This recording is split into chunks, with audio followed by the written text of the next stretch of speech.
putting the cart before the horse? Yep. You're not supposed to do that. Nowadays, you have to, especially in the housing market, where you need to get a mortgage before you find the house. That's why with the Get Committed program from Compass Mortgage, you'll have a fully underwritten loan commitment that stands out even amongst cash offers. Not to mention, once you find the perfect home, you could close in as little as 15 days.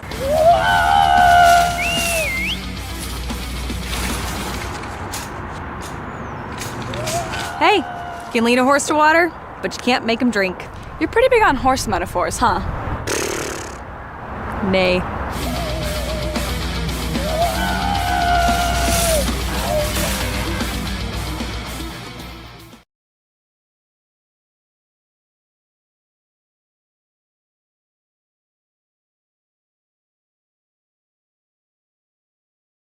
Ever since I was a little kid, I've been interested in the ideas of justice and fairness and equality.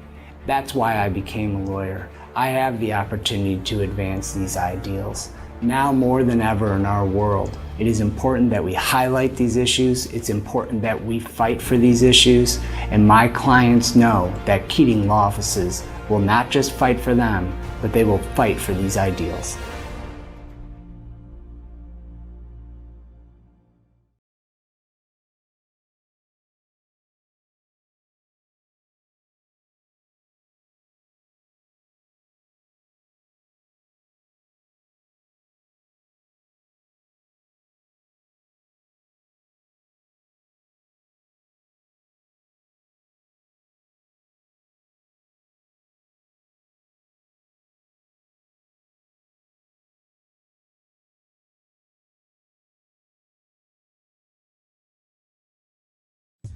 Are you looking for some good food after a Fenwick football game? Then head on over to O'Sullivan's Public House. Located on Madison Street in Forest Park, O'Sullivan's Public House has daily drink specials alongside a year-round beer garden. Open daily from 11 a.m. to 1 a.m. O'Sullivan's PH offers dinner until 10 p.m. Even cooler, O'Sullivan's offers a late-night menu until 11:30 p.m. on Fridays and Saturdays. On the weeknights, O'Sullivan's has a late-night menu until 11 p.m.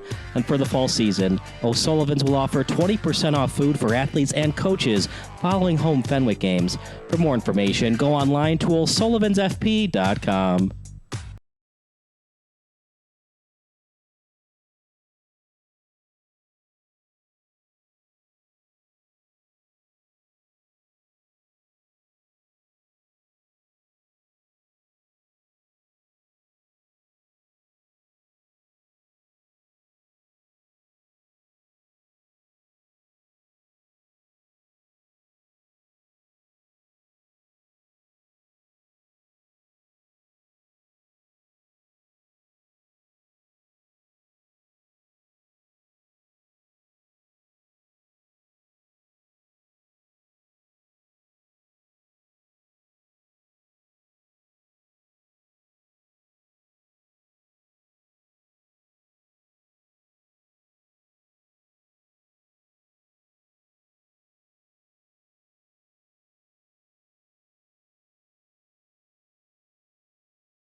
Hi, I'm Greg Schwarzy, your DuPage County Board Member in District 6. I am a longtime resident of Carroll Stream, where my wife Julie and I are the proud parents of 4 beautiful daughters. I'm currently serving in my second term as your county board member, being elected in 2020 and re-elected in 2022.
Feeling bullied by your bank? You know there's a fee. That loan application looks complicated.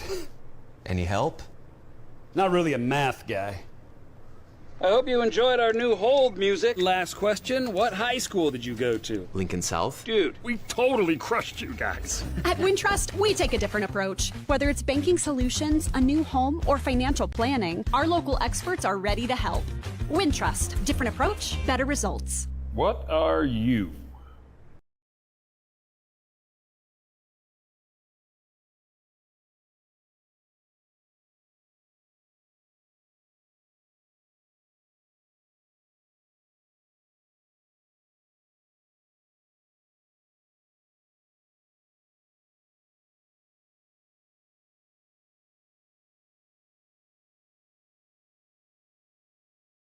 Ever since I was a little kid, I've been interested in the ideas of justice and fairness and equality.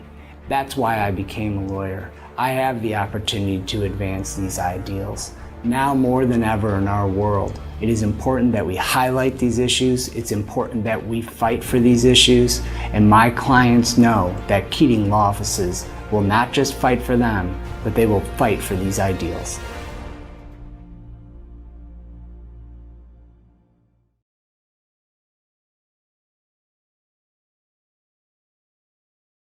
The best things in life are sweet and free too, especially when they come from Chicago's own Sweet Amanda B's. Today, we're celebrating the iconic bakery's 20th birthday. Look at day over 10. The bakery began at home with the owners baking desserts for friends and family, and then in 2002, Sweet Mandy B's opened its first storefront. They're known for their old-fashioned desserts, and they were nice enough to send us a bunch of them. Look at these cupcakes. This is what I've had when I've gone there, is these delicious cupcakes. They look right? They're pretty. What do you guys have? Sugar cookie with frosting. I also recommend the molasses cookie. Oh, yes, my the best. goodness, it's That is so the good. best. Oh, I have Oreo frosted brownie. okay, and then I'm not sure what this is. It says Just dough it. just dough it. That's Look the at this. cookie Look at with this, you cookie guys. dough There's in something. the middle. Oh. Yeah, and I have a iced Rice Krispie treat that I'm not trading with anyone. You like Rice Krispies, huh? I do. That's Really? perfect. Look at I this. feel like you either five-year-old love them or and you hate them. Exactly. Yeah. No in between. All my kids' birthday Cute. cakes. This is where you get it Sweet from? Mandy B's for years and years. Yeah. Well, I tell you, we've been eating nonstop for today. Yeah, oh, here we go. mine's nonstop now. Go tea. Let's see. Oh, how is it? Sugar rush. It's absolutely delicious. He's gonna be ready for a nap I after think the show. so. We'll be right back. Wow, the newsroom's going to have fun today.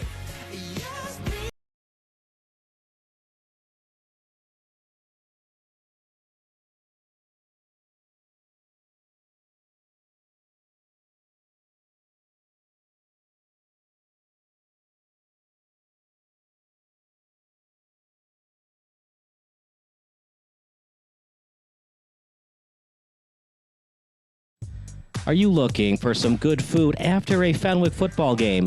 Then head on over to O'Sullivan's Public House. Located on Madison Street in Forest Park, O'Sullivan's Public House has daily drink specials alongside a year-round beer garden. Open daily from 11 a.m. to 1 a.m. O'Sullivan's PH offers dinner until 10 p.m.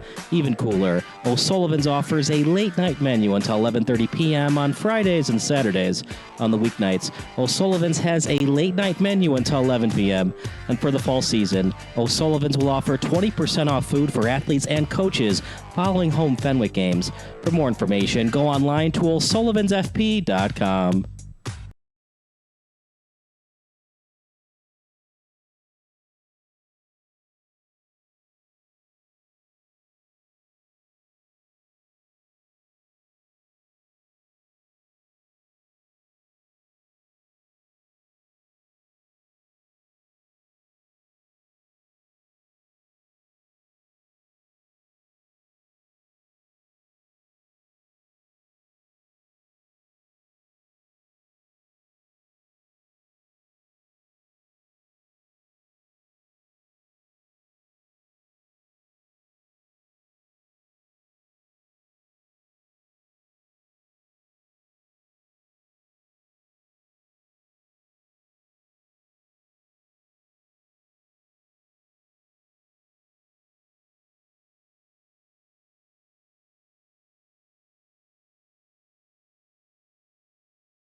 Are you looking for some good food after a Fenwick football game? Then head on over to O'Sullivan's Public House. Located on Madison Street in Forest Park, O'Sullivan's Public House has daily drink specials alongside a year-round beer garden. Open daily from 11 a.m. to 1 a.m. O'Sullivan's PH offers dinner until 10 p.m. Even cooler, O'Sullivan's offers a late-night menu until 11:30 p.m. on Fridays and Saturdays. On the weeknights, O'Sullivan's has a late-night menu until 11 p.m. And for the fall season, O'Sullivan's will offer 20% off food for athletes and coaches following home Fenwick games. For more information, go online to o'sullivansfp.com.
that putting the cart before the horse?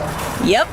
You're not supposed to do that. Nowadays, you have to, especially in the housing market, where you need to get a mortgage before you find the house.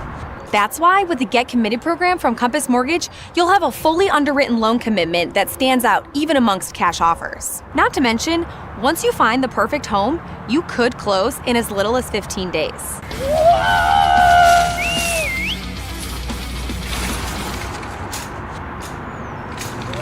Hey, you can lead a horse to water, but you can't make him drink. You're pretty big on horse metaphors, huh? Nay.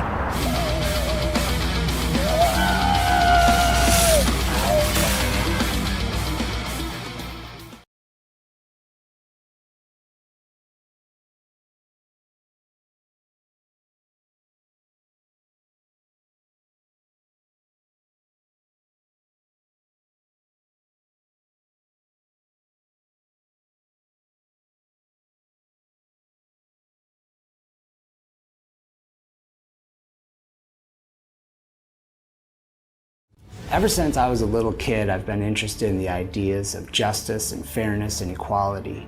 That's why I became a lawyer. I have the opportunity to advance these ideals. Now more than ever in our world, it is important that we highlight these issues. It's important that we fight for these issues. And my clients know that Keating Law Offices will not just fight for them, but they will fight for these ideals.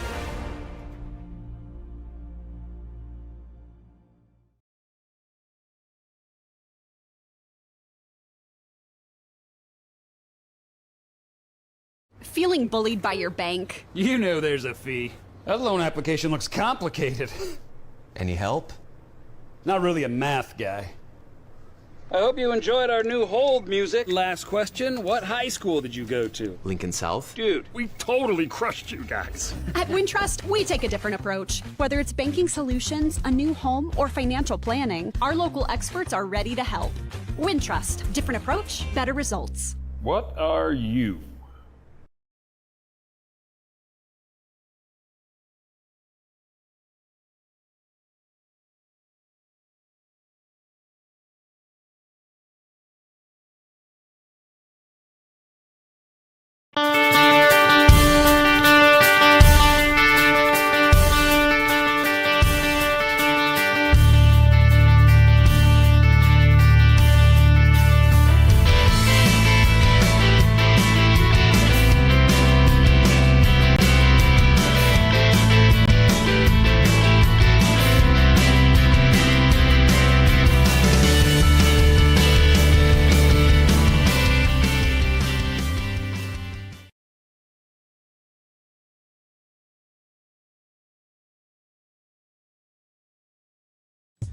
Are you looking for some good food after a Fenwick football game? Then head on over to O'Sullivan's Public House. Located on Madison Street in Forest Park, O'Sullivan's Public House has daily drink specials alongside a year-round beer garden. Open daily from 11 a.m. to 1 a.m. O'Sullivan's PH offers dinner until 10 p.m. Even cooler, O'Sullivan's offers a late-night menu until 11:30 p.m. on Fridays and Saturdays. On the weeknights, O'Sullivan's has a late-night menu until 11 p.m. And for the fall season, O'Sullivan's will offer 20% off food for athletes and coaches following home Fenwick games. For more information, go online to o'sullivansfp.com. The best things in life are sweet and free too, especially when they come from Chicago's own Sweet Amanda B's. Today, we're celebrating the iconic bakery's 20th birthday. Happy Look, a day over 10. birthday! The bakery began at home with the owners baking desserts for friends and family, and then in 2002, Sweet Mandy B's opened its first storefront. They're known for their old-fashioned desserts, and they were nice enough to send us a bunch of them. Look at these cupcakes. This is what I've had when I've gone there, is these delicious cupcakes. They look right? beautiful.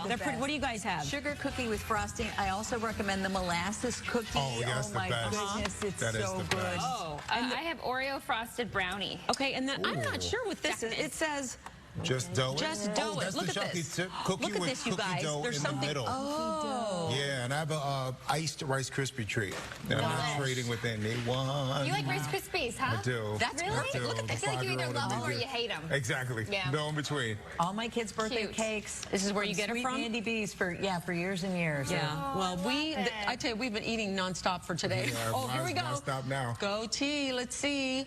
Oh, how is it? Sugar rush. It's absolutely delicious. He's gonna be ready for a nap I after think the show. so. I We'll think. be right back. Wow, the newsroom's going to have fun today.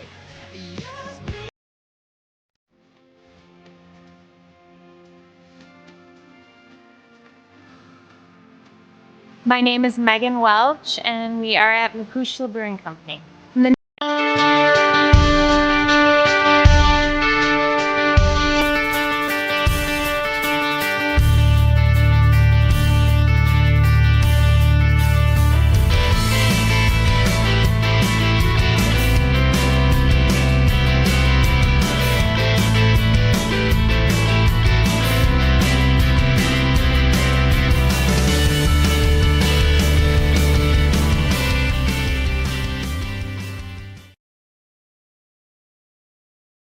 Hi, my name is Dr. Mike Nolan, And I'm Dr. Chad Friend, and we are... Nolan and Friend Dental Professionals. Hi, I'm Sean. Hi, my name is Dr. Mike Nolan, And I'm Dr. Chad Friend, and we are... Nolan and Friend Dental Professionals. We are restorative dentists practicing in Glenview and have been providing dental services in the North Shore area for over 6... Feeling bullied by your bank? You know there's a fee. That loan application looks complicated. Any help? Not really a math guy. I hope you enjoyed our new hold music. Last question, what high school did you go to? Lincoln South? Dude, we totally crushed you guys. At Wintrust, we take a different approach. Whether it's banking solutions, a new home, or financial planning, our local experts are ready to help. Wintrust, different approach, better results. What are you?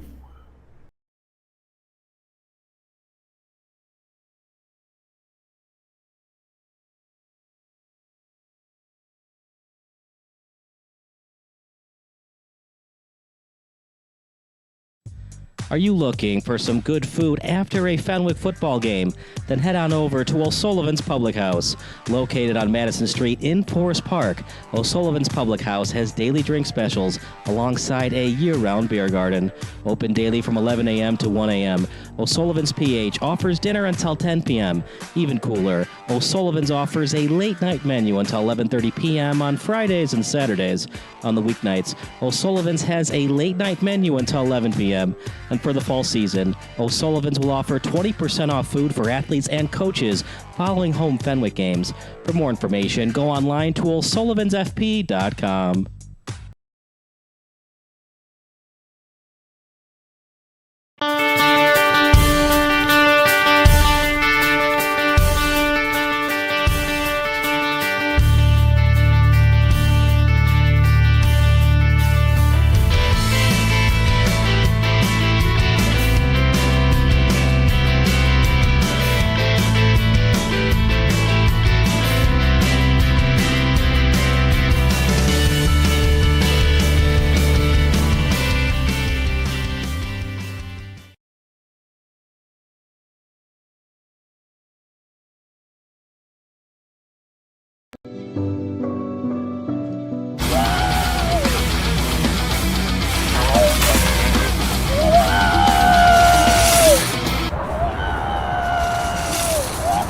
Isn't that putting the cart before the horse? Yep.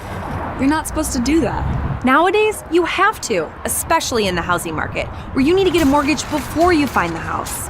That's why with the Get Committed program from Compass Mortgage, you'll have a fully underwritten loan commitment that stands out even amongst cash offers. Not to mention, once you find the perfect home, you could close in as little as 15 days.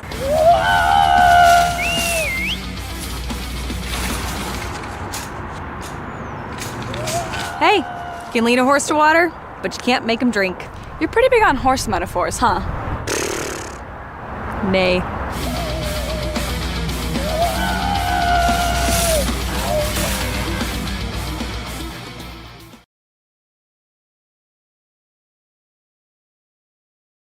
The best things in life are sweet and free too, especially when they come from Chicago's own Sweet Amanda B's. Today, we're celebrating the iconic bakery's 20th birthday. Happy Look, a day over 10. birthday! The bakery began at home with the owners baking desserts for friends and family, and then in 2002, Sweet Mandy B's opened its first storefront.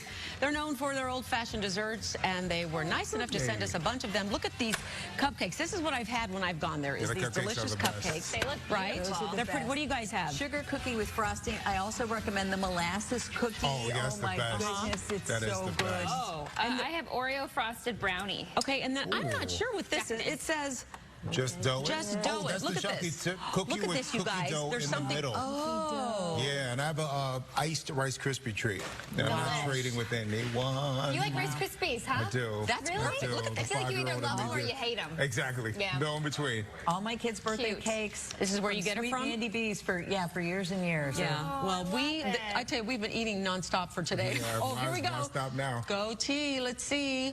Oh, how is it? Sugar rush. It's absolutely delicious. She's busy ready for a nap I after think the show. so. We'll be right back. Wow, the newsroom's going to have fun today.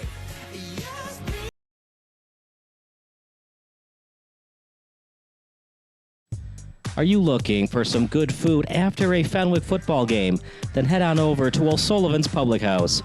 Located on Madison Street in Forest Park, O'Sullivan's Public House has daily drink specials alongside a year-round beer garden. Open daily from 11 a.m. to 1 a.m. O'Sullivan's PH offers dinner until 10 p.m. Even cooler, O'Sullivan's offers a late-night menu until 11:30 p.m. on Fridays and Saturdays.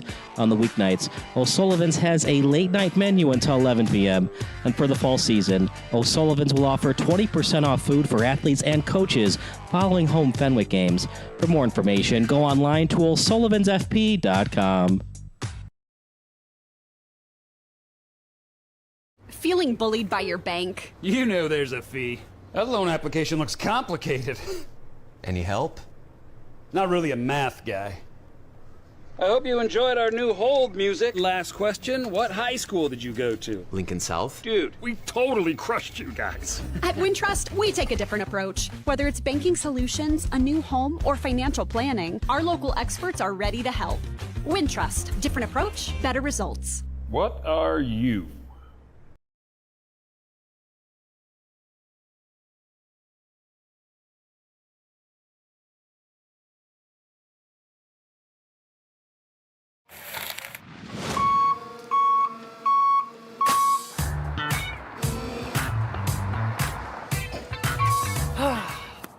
Not everyone gets to have their dream job, myself included.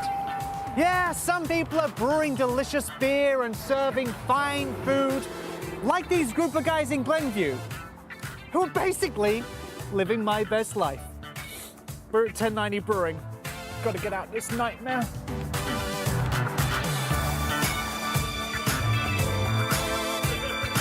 Brian, are you trying to play down the glamorous lifestyle of running and owning your own brewery by saying you're the night cleanup boy? No, I'm actually telling the truth. Hi, I'm Sean Rugstead, Caldwell Banker Realty. I'm out of the Glenview, Illinois office. I left Caldwell Banker a time of transition, thinking that the grass was greener on the other side. I was gone for 2 years and I realized right away I had made a mistake. I love the culture of Caldwell Banker. It's built around the agents. That's something that I felt I was missing before. I started my career here, I built my career here, and they promote success by everybody working together. Everybody can network. You're gonna get tips and tricks, everything to help you succeed as time goes on. It's being rebuilt in ways I would have never imagined. Our back-end system is amazing. It's so in-depth, it's very intuitive, really a great tool that they offer to us as basically your portal for business. Everything that you could ask for is available at your fingertips, and if you don't know about it, our office staff is amazing. Everything about the company is the best.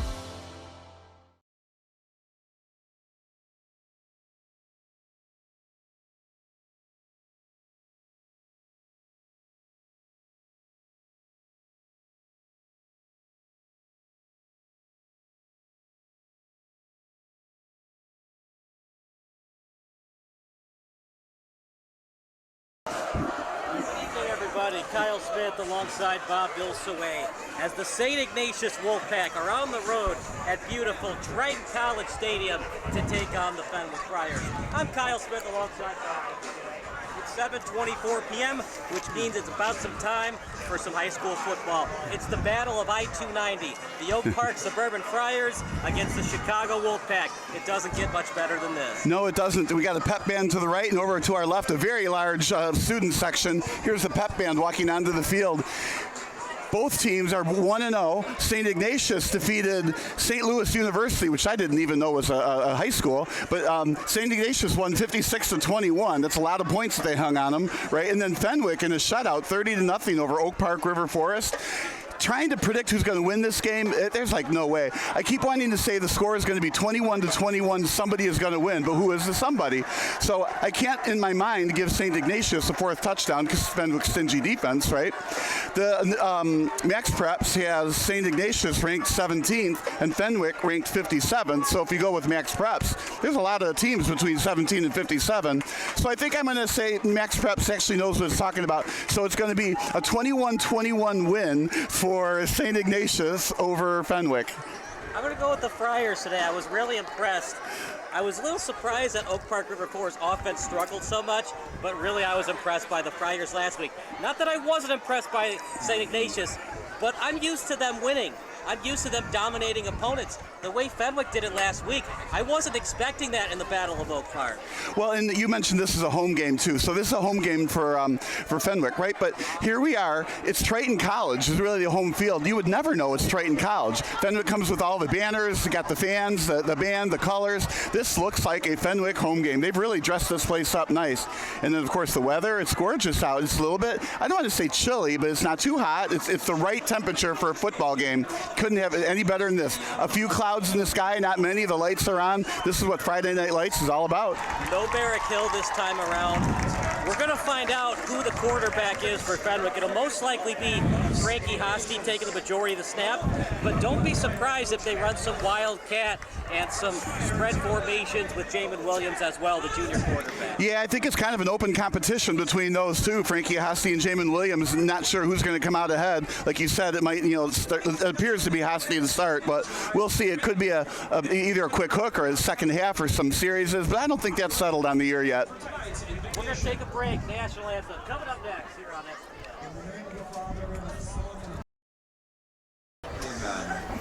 Amen. Gracious God, as we come together this evening, our hearts are filled with joy and gratitude. We ask for abundant blessings on these student athletes.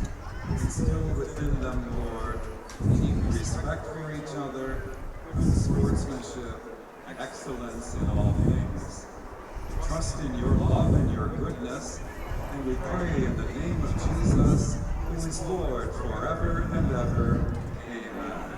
St. Ignatius of Loyola, pray for us. St. Dominic, pray for us.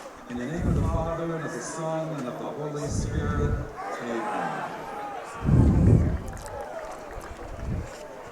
Featuring a biblical one from the class of 1974, Father and Shay. Please remain standing for the playing of our national anthem performed by the Fenwick Band.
pep band and marching bands combined into one tonight as the Friars about to take on the St. Ignatius Wolfpack. It's a loud crowd, but boy, that was a flawless rendition of the Star Spangled Banner, wasn't it?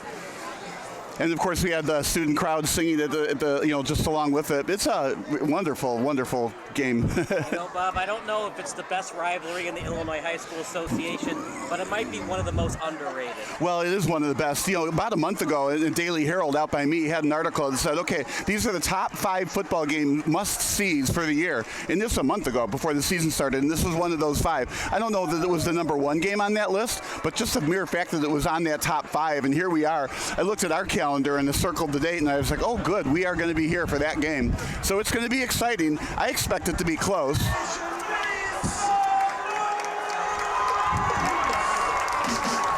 nothing like the home opener where they go through the Fenwick Friar banner, getting the home fans excited for the first home game of the Friar season. And there are a lot of home fans here. St. Ignatius didn't travel as well. They're on the far side, and far fewer fans, but of course, being on the far side, their players can hear their home fans, even though they're on the road. It's quite a contrast, right? Black jerseys against the white jerseys, and then the gold helmets against the all black and white helmets for Fenwick. Isn't that the color announcer's job to talk about the colors for the teams? I know they've got some commercials like that, right? The famous 2019 AT&T commercial. It'll be Fenwick to kick, St. Ignatius to receive. Now, we talked about that they beat St. Louis University High School 56-21. Don't forget, it was 21-21. So St. Ignatius struggled a little bit. Then they got on track, 35 unanswered points. Robbie Connor scored 4 touchdowns in that first half. Well, I'm sure St. Louis University blamed that on the referees. No, I'm just kidding. Like the Ravens the other night, right? But no, they, like you said, they hung on all those points. So they made the correct adjustments, for example, at halftime. So that's what teams need to do. See what happens in the first half, feel each other out, and make the right halftime adjustments. Automatic touchback at the high school level. Ball's at the 20. And with the new kickoff rules in the NFL, it's now the 25 or the 30. Well, and that was a pretty healthy kickoff. Anytime a high schooler can put the ball in the end zone like that and not have a return, that's already a plus for the defense. And as we know, Fenwick is stingy on the defense, and part of being stingy on defense is making sure your special teams are working, and that's already a win for their special team.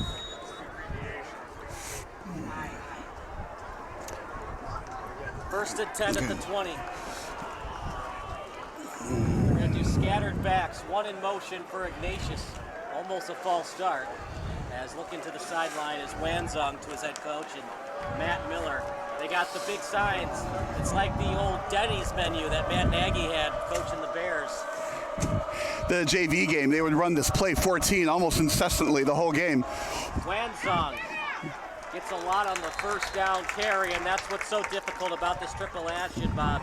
It's 3 options, and you just got to barrel into the quarterback, and if he's going to pitch it out to the right, you just got to let him pitch it, because if you try to read the pitch, he's just going to fake it and run right past you. Well, it's a lot of run up the middle, and there's a lot of run pass options to the side. But if they keep getting the yardage on the ground, they will stay on the ground. They got their first 5-yard penalty. They get the first down the easy way. 2nd and 3 for the Wolfpack. Well, now it's a first down because of that penalty.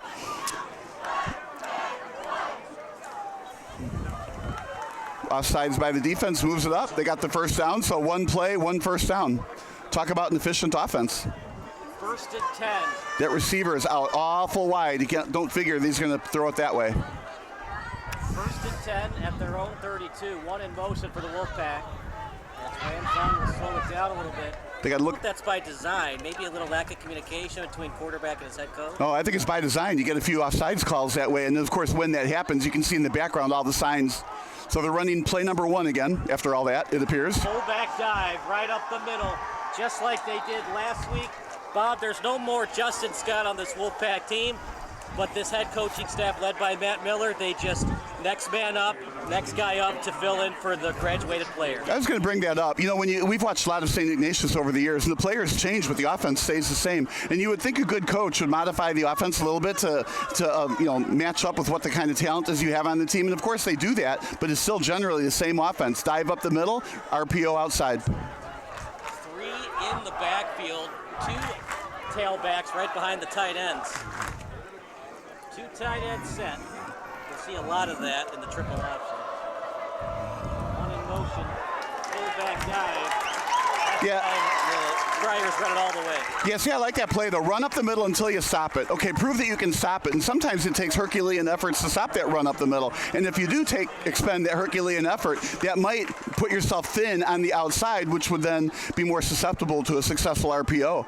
So St. Ignatius doing what they always do, run up the middle until you stop it and then do something different. And this is a play gold 21 as opposed to the prior one, green 31. Hard to see these numbers on the all-white jerseys. Well, I was talking about the poster boards on the far side. We're doing the old sign stealing here. There we go. Now it changes to a blue 41. Wanzong, he'll keep it. He's still on his feet. Wanzong breaks off the tackle near the first down marker. He is so hard to bring down, Bob. He had 4 touchdown rushes and 227 yards rushing in that win over Joliet West. And in traditional high school fashion, you get close to that first down. They put the ball a little bit further ahead to make sure it looks like a first down. They move the chains and move on. And so far, every play they've called has been successful, except for that one right before it up the middle. We're going to switch the wide receivers. Henry Alden and Michael Mundu, they switch spots. Back to 3 backs. One in motion. Hand off to Connor as he takes a couple of defenders with him. Partner, should the Friars do an all-out blitz and see if Wanzong does a play action and throws it down the field? Well, I think at some point you're going to want to run blitz. In other words, stuff the middle and force it outside. Because if you get that incomplete pass, it's going to be hard-pressed to run up the middle for 7 yards on 3rd and 7 or something like that. So at some point in time, you got to stuff that run and hope for an incompletion. But you got to be careful because with all this play action, RPO type stuff, you can be susceptible to a long gainer. Pitch out to the right. He's got blockers in front. First down and more for Joseph Tony. So broke, don't fix it. Why pass it? The Friars can't stop it right now. Well, and if Fenwick is loading up the middle, you know, the Herculean effort to stop the middle, right? If you go wide, that's what we were talking about. They can't cover both. They can't stop both. Stop the middle, they can go wide. If you stop going wide, they can come up the middle. First down again, nothing is stopping them at this point in time. St. Ignatius is on a roll, looking to try to score 56 more points today. They're on track for it. First and 10 at the 31. You're right, Bob. I do think it's by design. Oh, clearly, yeah. And then now they look at here, we're talking about a blue 71, whatever that is. Probably nothing. It's just a snap count trying to drop. It could very well be that.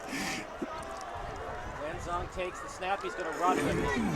Gets a couple of yards and then dogpiled on the play.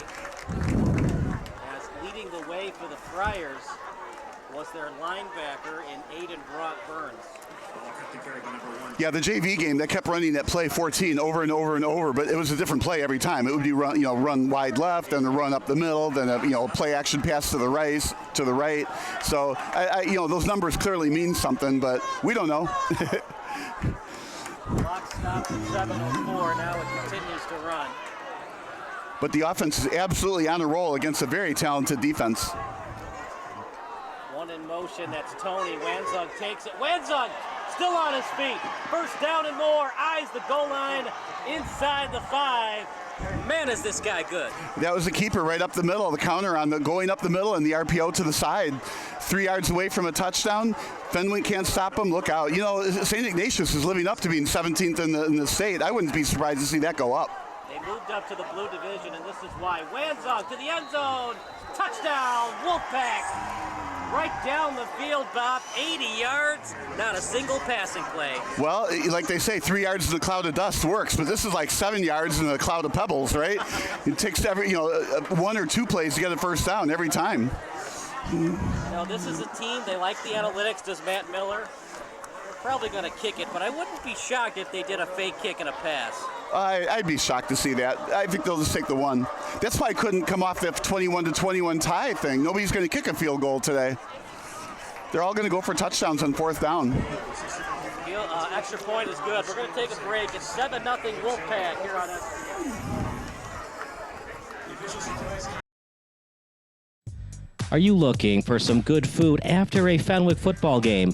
Then head on over to O'Sullivan's Public House. Located on Madison Street in Forest Park, O'Sullivan's Public House has daily drink specials alongside a year-round beer garden. Open daily from 11 a.m. to 1 a.m. O'Sullivan's PH offers dinner until 10 p.m. Even cooler, O'Sullivan's offers a late-night menu until 11:30 p.m. on Fridays and Saturdays. On the weeknights, O'Sullivan's has a late-night menu until 11 p.m. And for the fall season, O'Sullivan's will offer 20% off food for athletes and coaches following home Fenwick games. For more information, go online to o'sullivansfp.com.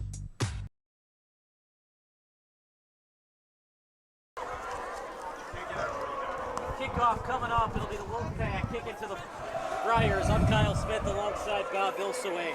Well, the Friars defense, hopefully they have a couple minutes to rest, and this Friar offense either puts points on the boards or gets a couple of first downs to give their defense a much-needed rest. Well, in typical fashion, too, Fenwick does like to throw the ball, so I think we're going to see at least finally somebody throwing the ball. But, why throw it if you can run it? So I think we'll see a couple of running plays from Fenwick, see what they can do on the ground before they put the ball in the air, and see which one of their quarterbacks is going to be the one for the future.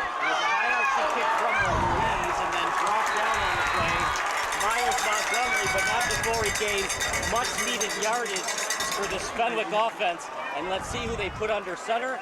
My guess would be Frankie Hosty.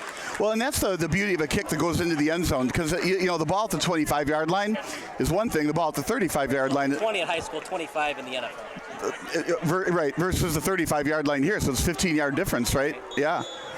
It just gives your offense an extra boost of confidence, because the way that St. Ignatius was going down the field, Hosty and Williams might be thinking, look, we might have to win 35-28 because Wanzong is having his way on this triple option right now. That does go through your mind as a quarterback and more importantly, the coach. One in motion for the Friars. They fake the handoff right down the field and just out of the reach of the safety on the play, and Connor Heights. Not the greatest pass, Bob, that could have been a pick easily for the Wolfpack if he hadn't overthrown his wide receiver. Right. I like what they did, though, opened it up. They started out first off with Jamin Williams, right? In the first play, deep right pass. I like that because that softens up the defense. It was a perfect spiral, but not enough air under it, too flat and too far. But I like it. So you open up the defense. Now you can curl back into the middle on one of those pass plays.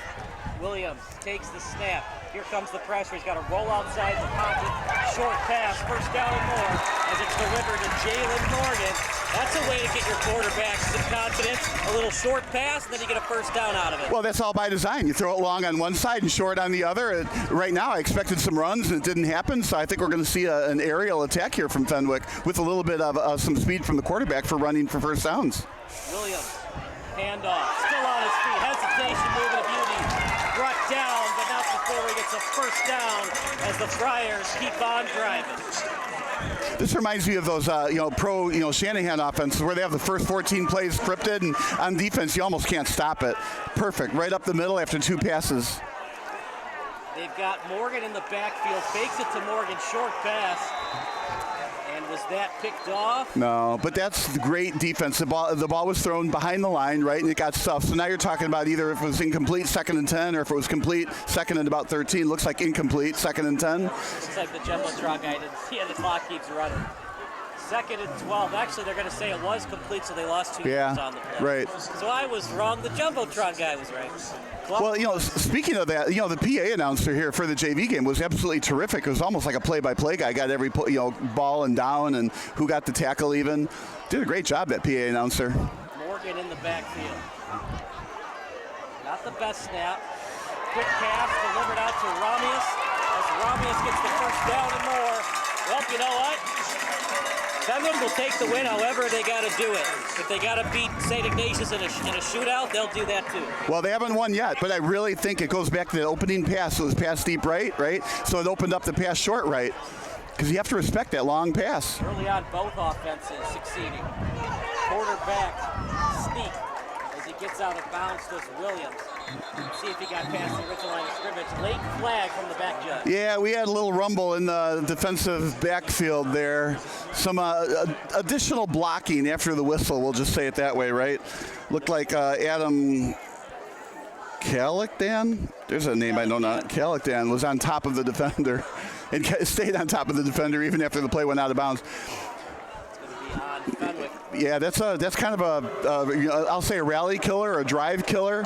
But so far, Fenwick's been able to move the ball large chunks, but now they're going to have to move the ball with large chunks to get that first down back. Those kind of penalties, you just can't have them. First and 10 as they lose.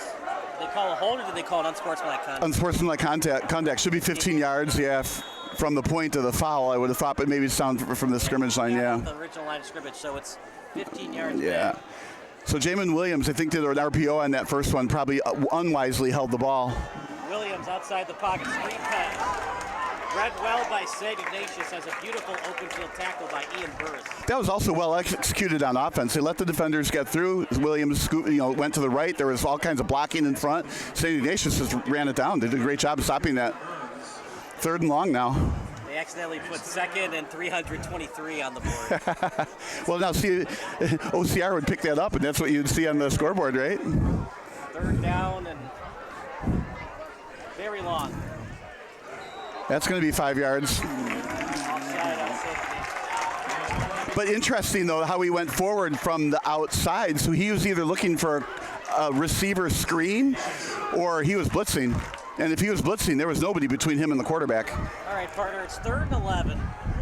Ideally, you probably want at least 5 yards to consider going for it. Well, I think it doesn't matter if they get 0 through 11 yards. I think they're going for it. So 5 yards would be nice for sure. But I think you want to give your defense some confidence by getting points on the board with a field goal. But let's see what they do here. I think they'll go deep. Williams almost picked off. It was in and out of the hands of Connor Wanzong. That is Jack Wanzong's little brother. And 4th and 11 coming up. The special teams unit in for the Friars. Right, so there's my prediction of no field goals in this game going away right away in the first quarter. So now if it goes through the uprights, it can't be a 21-21 final. So where's the ball, Bob? It looks like it's about 29, so 39-yarder. Yeah, 29. And 6-yarder. appropriately, a 29 is actually kicking the ball, too. Oh, okay, I got it. 29 to kick. Kick is up, and it's good for Fenwick to go at third. We're going to take a break. It's 7-3 Wolfpack here on Sports Broadcast Regions, a broadcasting network for everyone.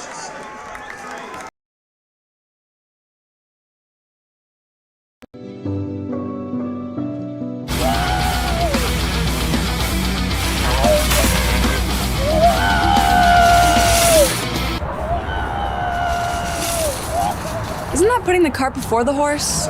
Yep. You're not supposed to do that. Nowadays, you have to, especially in the housing market, where you need to get a mortgage before you find the house. That's why with the Get Committed program from Compass Mortgage, you'll have a fully underwritten loan commitment that stands out even amongst cash offers. I just thought it was funny that 29 was kicking from the 29-yard line. 7-3. It was a 39-yard field goal. The line of scrimmage was the 22-yard line for serve. And so he'll also do the kickoff duties here. Well, as he should. He put that last kick into the end zone. Let's see if he does it again. Yep. Drive kick. No one's going to return that. What a boot. Yeah, I'm thinking the soccer team is missing out on somebody. Well, depending where he plays after high school, he might make more money someday in the NFL than Major League Soccer. Well, he's heading in the right direction. It's a couple of really nice kickoffs. Keeps St. Ignatius backed up. But so far, St. Ignatius doesn't seem to care where they start. They just run the ball and get however many yards they need until they score. And they probably figure, a field goal to Fenwick is a success. Fenwick is also thinking that field goal was a success after that unsportsmanlike penalty. If you remember, Bob, Wanzong got hurt last year against Nate Marshall and this Fenwick defense. We'll see if Wanzong thinks about that on this next drive, try to avoid getting injured. Wanzong keeps it himself. This time, a whole slew of defenders there to greet him, and it wasn't a friendly greeting. I think the only way to avoid getting injured in football is to not play football. Or be a kicker or a punter. Well, hamstrings or something, yeah, right. You could be the third string quarterback. Yeah, you got a point, except you are throwing the ball in practices and stuff. 2nd and 9 at their own 21. That's probably the shortest yardage that Wanzong has gained all night.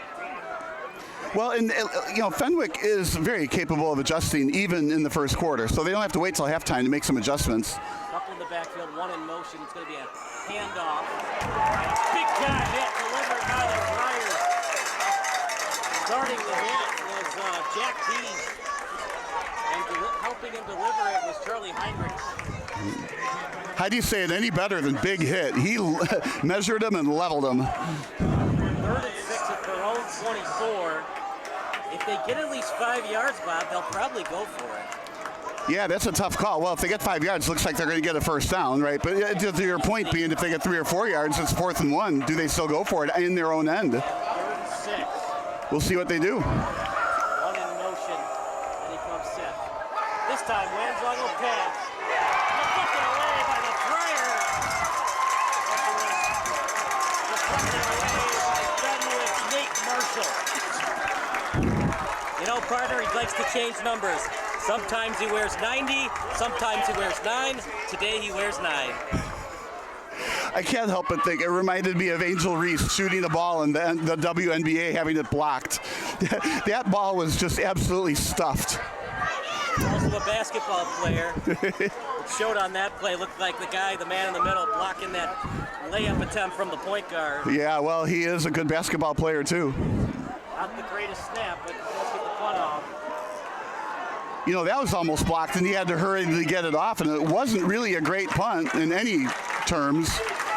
So now Fenwick with the ball in St. Ignatius' territory, only down by 4 points, and they have their own potent offense. So this is a great game that we're watching here, but it's going fast. Minute 57 to go in the first quarter. So Fenwick gets the ball back. They get a much-needed 3rd and out on defense. Right, and Williams is proving out to be pretty good. I like his speed. I like his decision-making so far. You really got to give the coach kudos for some great play calls until that unfortunate penalty. 1st and 10. Williams has also been inaccurate at times, and he's had opportunities to be picked off. Hand off to Morgan. Nice hit from behind by Elliott Kempke.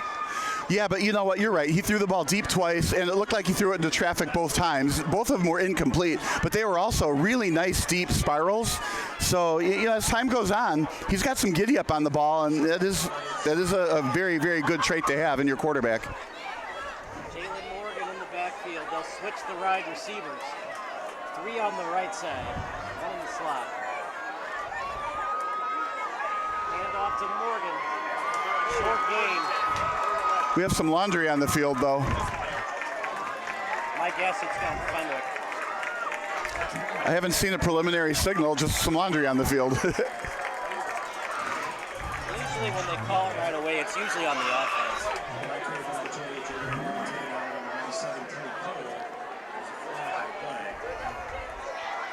They're talking about it. Is that really what you saw? Well, you don't want to change your mind. Either make your call or just no call. Well, they're pushing St. Ignatius back. So offsides has to be offsides. We never saw a signal. At least we didn't. That's why our highly paid cameraman is there to film it for us.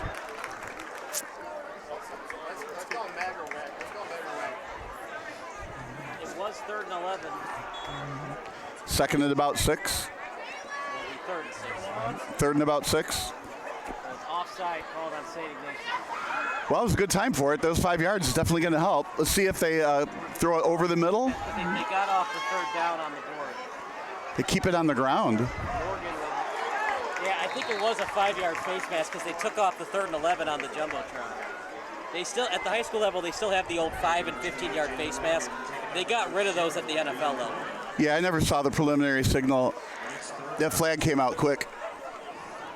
Came out quickly. Now it's 3rd and 4. 3rd and 4 now for the Friars. Ball at the Ignatius 41. I like this Fenwick offense, so it's hard to tell. It's hard to predict what they're going to do. They run a lot of the same plays from the same formation, so you're never sure if it's a run or a pass just by looking at the formation. Last time I thought for sure they were passing, they ran right up the middle. And now we got a timeout. Yeah, they tried to do the hard count. Ignatius did not fall for it, so a timeout called by the Friars. We'll stick with the action. It's 7-3. Actually, that's the end of the Right. So we're going to take a break. It's 7-3 in favor of Ignatius. Here on that.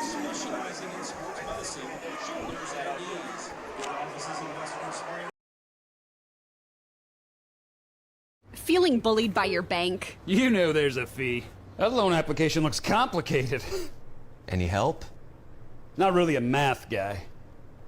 I hope you enjoyed our new hold music. Last question, what high school did you go to? Lincoln South? Dude, we totally crushed you guys. At Wintrust, we take a different approach. Whether it's banking solutions, a new home, or financial planning, our local experts are ready to help. Wintrust, different approach, better results. What are you? Ever since I was a little kid, I've been interested in the ideas of justice and fairness and equality. That's why I became a lawyer. I have the opportunity to advance. 34 coming out for the Friars. Well, this is one of those big plays of the game, right? Except here, I feel like no matter what they do, they're going for it on fourth down. So it's 4 down territory here. Ignatius shows blitz. Yeah, I wouldn't be surprised to see Jalen Williams run out of this right or left to get around that blitz, pick up the 4 yards that way, but we'll see what he does. I agree with you, Bob. Get him out in space, see what he can do. Hand off the right guard. He was just absolutely destroyed on the play at the point of attack. But he did get the 3 out of 4 yards he needed. So now the question is run the same play and pick up the other the other yard or go wide. Looks like it's not exactly a favorable mark on that. So 2 yards to go. They're going for it. Like we said, 4 down territory here. It's be a good time for play action, but I think they'll just still run it right up the gut, get the 2 yards, and pick up the first down. You also want to limit the amount of times that Wanzung can touch the ball. That's correct. Expand this drive if you can, extend it. They try to draw him offside. It's a very disciplined Wolfpack team. Ball placed at 39, they got to get to the 37 to extend the drive. Williams takes the snap. He scans the field, still in the pocket. Here comes the pressure. Really close, but he got it. On that second effort, he got the first down. He was stuffed right at that line. Now you figure he's probably going to get the first down because the referees are very generous when they get to the line marker. But that second effort spin got him 2 more yards, guarantee the first down. Really nice job running. But he waited a long time before he bolted out of that pocket. It looks like the Friars have found themselves a player in number 12, Jamin Williams. Clean pocket for Williams. He scans the field, then he'll roll to the right. Tough run, Bob. He probably still should have completed that pass. Well, and we've seen a couple of inaccuracies, right? That first pass was over everybody, although I liked that pass. That other one deep was into a crowd, and this one looked like the receiver was wide open, still threw it, too far to the right. But I think that'll get better with experience. I think he was making sure the defender was not going to get to that. It was a long throw across the field, so he just wanted to make sure if anybody can get it, it's his own player, and there's not going to be a pick six. 2nd and 10. Williams with time. His receiver wasn't ready for it. And he was absolutely smashed on the play. Oh, boy. Here comes the flag. They're going to say hitting the defenseless receiver, I'm sure. That's what happens, though, when the defense plays his own and the receiver comes right at you. You hit him when you think he's got the ball, and, well, he didn't have the ball. He got hit, and out comes the flag. It'll be 15 yards from there. Yeah, you got to lead with the shoulder. You can't do helmet to helmet or helmet to shoulder. Yeah, I didn't see helmet to anything. I just think it was just a defenseless receiver that he probably shouldn't have been clobbered or destroyed or whatever adjective you want to use. They just call unsportsmanlike conduct. They don't call targeting.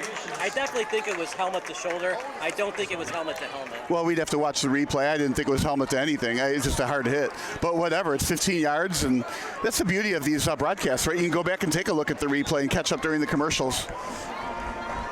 Big break for the Friars. 1st and 10 at the Wolfpack 15. Hand off to Morgan. Takes his time. Morgan still on his feet. Eyes the goal line inside the 5. Bob, it's the old Le'Veon Bell run. Take your time, take your time. If the first hole isn't there, be patient, and he goes through the second hole. I was just thinking of how St. Ignatius looked so superb after that first drive with the 7-0 lead. You're starting thinking about, well, maybe 56-0 kinds of scores. Right now, Fenwick gets 3 yards. They got the lead. 1st and goal at the 3. One in the backfield. Hand off for Morgan, but he's stuck. And he's stuffed short that time by Hayes Mueller.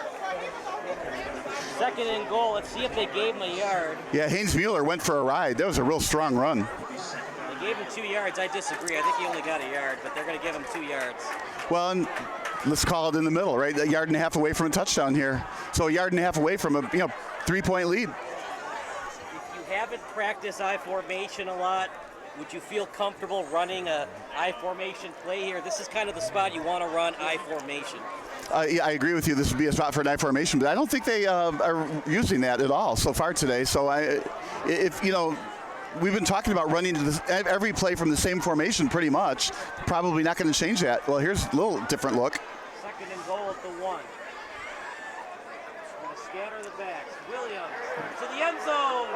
Touchdown, Marshall!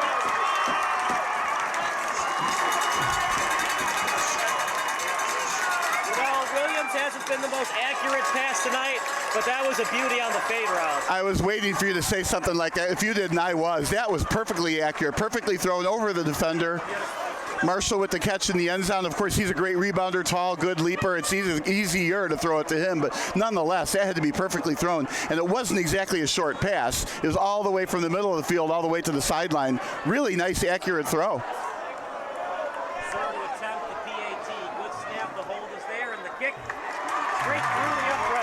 We love this kicker.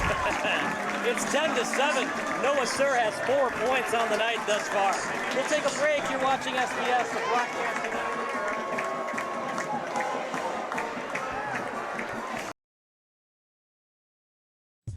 Are you looking for some good food after a Fenwick football game? Then head on over to O'Sullivan's Public House. Located on Madison Street in Forest Park, O'Sullivan's Public House has daily drink specials alongside a year-round beer garden. Open daily from 11 a.m. to 1 a.m. O'Sullivan's PH offers dinner until 10 p.m. Even cooler, O'Sullivan's offers a late-night menu until 11:30 p.m. on Fridays and Saturdays. On the weeknights, O'Sullivan's has a late-night menu until 11 p.m. And for the fall season, O'Sullivan's will offer 20% off food for athletes and 10-7 lead for the Friars. I'm Kyle Smith alongside Bob Vilsaway. Let's see how this Wolfpack offense regroups after that 3-and-out they had on their last drive. You know, you're really a polite broadcaster. You don't have to call Noah Sir. How long have you been holding that one then? This time the Wolfpack will return it inside their own 5. Gets to the near sideline, still on his feet, and then driven out of bounds with a nice open field tackle by Aiden Burns. 1st and 10 coming up for the Wolfpack. You know, still back on Fenwick just for a minute. Both quarterbacks, we weren't sure who the quarterback was going to be, Jamin Williams or Frankie Hosty, right? Jamin Williams got the start. I tell my players this all the time. You need to get the job in August before your first game, because once somebody has the job, if they're doing the job, it's really hard to take that job over. You need to win the starting job. If Williams continues to go at this pace, Frankie Hosty might never see the field, and that's a shame because Hosty's also probably very good. He just doesn't have the athleticism, though, that Williams. Well, we don't know that. We haven't seen him. But you know, what we did know is the coach didn't know who he was going to select. Had to try out, obviously, and practice over the course of many practices, and this is where he settled. Wanzung will pass. Oh, boy, right through the arms and hands of Michael Mundo. That's not on the quarterback. You feel like the receiver should have had it, unless it was, you know, somehow too low or screened, or I don't know. Maybe the receiver looked too late. Unfortunately, incomplete, 2nd and 10, and that's one of the few times St. Ignatius threw the ball. I think if I'm Fenwick, I stuff the middle and, you know, force them to have to throw more. Wanzung looks to the sideline. One in motion. Wanzung Keat trying to get to the edge and still go up the middle. Still on his feet and brought down by the Friars. Finishing the tackle with Michael Murphy. 3rd and long. This is not what the Wolfpack like because it's not a passing dominant team. Right, exactly right. And they're not exactly in 4-down territory either here, right. But that was terrific pursuit on defense from Fenwick, who is now leading this game. Got to get at least 9 to consider. Well, it's 3rd and 8, so you got to get at least 7 to consider going for it. Yeah, I'm kind of on that same page. If you don't get a first down, I'm thinking you punt this away. Tony will go near the sideline. He'll be wide for the Wolfpack. 3 wide receivers might be a passing play for Wanzung. Yeah, they do need the first. If I recall, their last punt was not for very many yards. Wanzung. Here comes the pressure. In the pocket. Nice strike down the middle as it was right in stride to Finn Hines. And boy, did the Wolfpack offense need that. That could not have been more perfectly delivered if somebody walked out there and delivered it on a silver platter. You said the words, in stride. Caleb Williams, take notes. 1st and 10 at the Friar 46. And the whole crowd at Triton College dead silent right now. Well, that's what you need to do. You keep making plays like that and keep the crowd quiet, because this crowd can be boisterous. Handoff to the left side, Wanzong. He's so hard to bring down, partner. Yeah, that went well as well. Just followed the fake handoff and off the left tackle for the, 6-yard gain? 5-yard gain maybe? When we talked to Matthew Battaglia, he says the players are finally seeing the light at the end of the tunnel. It's what they've been training for the last 9 to 10 months. They look like it tonight. This is a tough Friar team. They were in the state quarterfinals last year. In the state semis, they were a field goal away from going to the championship game 2 years ago. But look, the Friars are going toe-to-toe, tick for tack with them tonight. Not bad for a 57th ranked team, right? 2nd and 5, not the best snap. Wanzong will take it, maybe got a yard. 3rd and manageable coming up. Well, and it's 2-down territory now for St. Ignatius. So if I'm them, I keep the ball on the ground both times. Maybe go up the middle the first time, wide the second time. I'm not going to pass the ball here. But the more receivers you put on the outside, the fewer defenders are going to be up the middle to stop something. Nate Marshall, who recently changed his commit from Michigan to Auburn. Maybe if Jim Harbaugh was still the coach, he'd still be at Michigan. That might be very true, but that was a big deal, changing from that school to that school. Auburn, wow. 34th to 40. Wanzong keeps it. Wanzong close to the first down, and he got it. It's a good run again. You got to think, though, will these hits eventually get to Wanzong as Marshall and the other linebackers? One guy makes the tackle, the second one finishes it.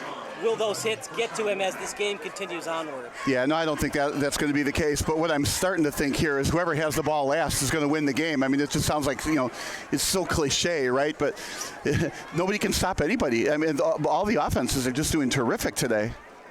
1st and 10 at the Friar 34. And I would run away from Marshall the whole game. He's fast, though. You try to get to the edge. He has recovery speed. One in motion. Pitch play to the left. Still on his feet. Has a nice pitch over to Liam Hines. It's amazing how unpredictable St. Ignatius can be, even without ever passing, hardly. If you're Coach Battaglia, would you consider some substitutions, get some fresh legs out there? Maybe they get a better shot at getting Wanzong down to the turf quicker? Well, I mean, of course, because you have to keep the players fresh throughout the game, but you can't do wholesale substitutions, right? No, yeah, and also early in the season, you might find some real surprises by putting somebody in. So, yeah, you have to continue to sub. 2nd and 5. It's amazing. You go through all training camp and everything, and you think you got your starter, and then you put somebody else in on a lark, and all of a sudden, whoa. Malcolm Butler story. 2nd and 5 to the 29. Hines in motion. Wanzong keeps. No, it's a fake. He faked out me. Did you see that, Bob? I was faked out just the same. That was some A+ ball handling. Yeah, when the quarterback got held up, I was like, why aren't you pushing him down? Put him on the ground. You got to tackle him. Of course, the ball is 10 yards downfield. Little shovel pass. That was a really nice ball handling. That's one of those. You got to practice that a little while before you can get that to work, and boy, did that work. 1st and 10 at the Friar 13. They were rambunctious and standing up, this Triton College crowd. Dead silent and sitting down now. What a great seesaw battle here. Hines back on the line of scrimmage. Wanzong keeps near the 10-yard line. And Bob, this is probably 4-down territory for the Wolfpack. Well, I was thinking something different too. I'm looking at the clock, 3:56 and running, right? Okay, so part of it is, even though Fenwick can throw the ball and can score quickly, you want to leave not a whole heck of a lot of time left in the first half. So you want to score here, but you want to run some clock. So you really don't want to get a touchdown on this play or maybe even on the next play. You just want to keep getting 5 yards and moving the chain until eventually you walk it into the end zone. But you don't want to leave any time on the clock. Jack Wanzong, what an athlete he is. Led his Wolfpack to the quarterfinals last year. This time, he's stuffed. See, now you're 3rd and 5. I think you are in 4-down territory, and you are running the clock, so it's exactly what St. Ignatius really needs. Whatever you do not turn the ball over. If it's not there on a passing play, just throw it away and kick the field goal. Well, you're right. On 4th and 7, you don't want to leave those 3 points on the field. We haven't seen St. Ignatius' kicker yet this year other than that one punt. You got to get at least, 3 or 4 yards to consider going for it. That gets tough too because you could be leaving those 3 points on the board again. One in the backfield might be a passing play. Wanzung rolls to the right. Wanzung as he stretches past the 10, but he's well short of the first. I'm surprised I don't see a special team unit sprinting onto the field right now, and they are not. So it does appear that they're going to go for it. But they knew they were going for it on the play call prior. Both teams have 3 timeouts, so if the Friars don't call a timeout here, which I'm surprised they haven't, yeah. If I was the Wolfpack, I would try to draw them offside, run as much clock off the, run as much time off the clock. If you don't draw them offside, then you call a timeout. 4th and 4. Yeah, but after the timeout, the key would be what do you do, and I would kick it. I would take the 3 points. Right. Yeah. Try to draw them offside. If you can't do it, then take the 3. It looks like that is what they're headed toward. You almost got them. Yeah, they did almost get him. This is where the leadership, the senior leadership of Marshall comes into play, telling his linebackers, don't jump, don't jump. 4th and 4. Delay a game against the Wolfpack. That or a timeout? I think it was a timeout. The flag went up, but I think it was a timeout in time. Just like you said they were going to do it, right? Try to draw them offside. That doesn't work. Run the clock down as much as they can. Call a timeout. Kick the field goal. Are you surprised Battaglia didn't call a timeout? I'm surprised he didn't. Thought he did. I don't think Wolfpack called a timeout. Yeah, St. Ignatius timeout. We'll stick with the action. Timeout, Wolfpack. So Battaglia still has all 3 timeouts.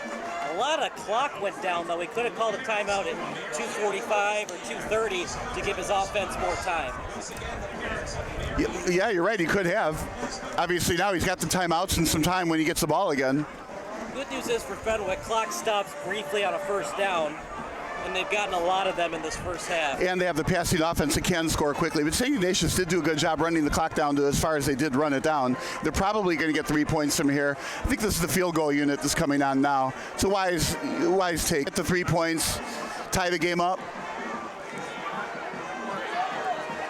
Then you've got the 17th ranked team against the 57th ranked team and a half of a game to go.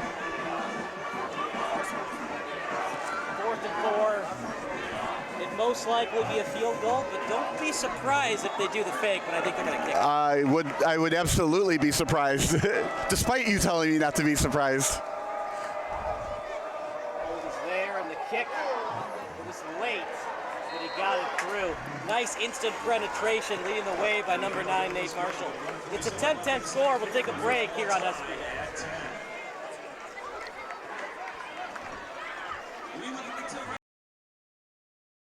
Ever since I was a little kid, I've been interested in the ideas of justice and fairness and equality. That's why I became a lawyer. I have the opportunity to advance these ideals.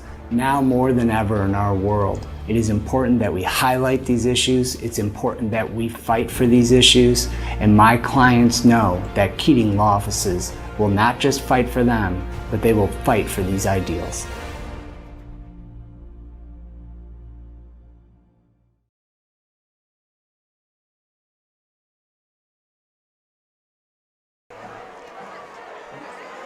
The question also becomes how far do they return it? 1st and 10 at their own 40.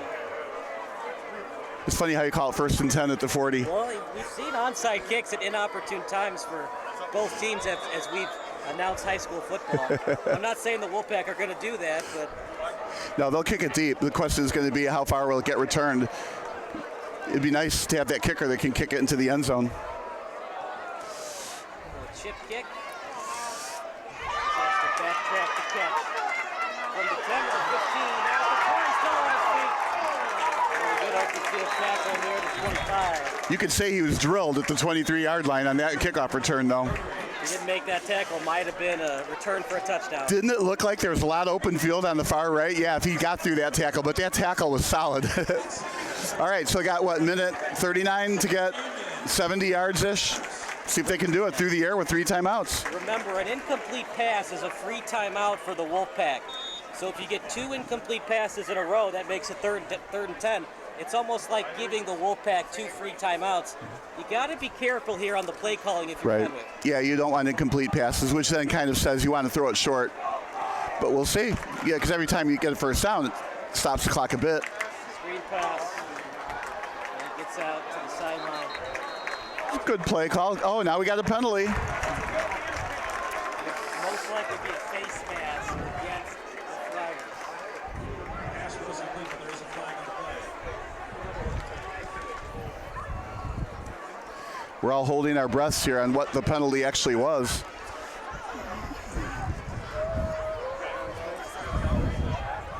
You know, Matt Miller, he's a daredevil at times. He only got 7 yards. The Wolfpack want the ball back. I would accept the holding call, but you also want the ball back. 2nd and 7, the Friars lose it down. Yeah, I would accept the penalty. The yards. You want the yards. Remember, though, if the Friars end up running the ball, then you got to burn timeouts to get the ball back on a punt. If you don't accept the penalty, so it is a penalty, and they're offsetting. Offsetting.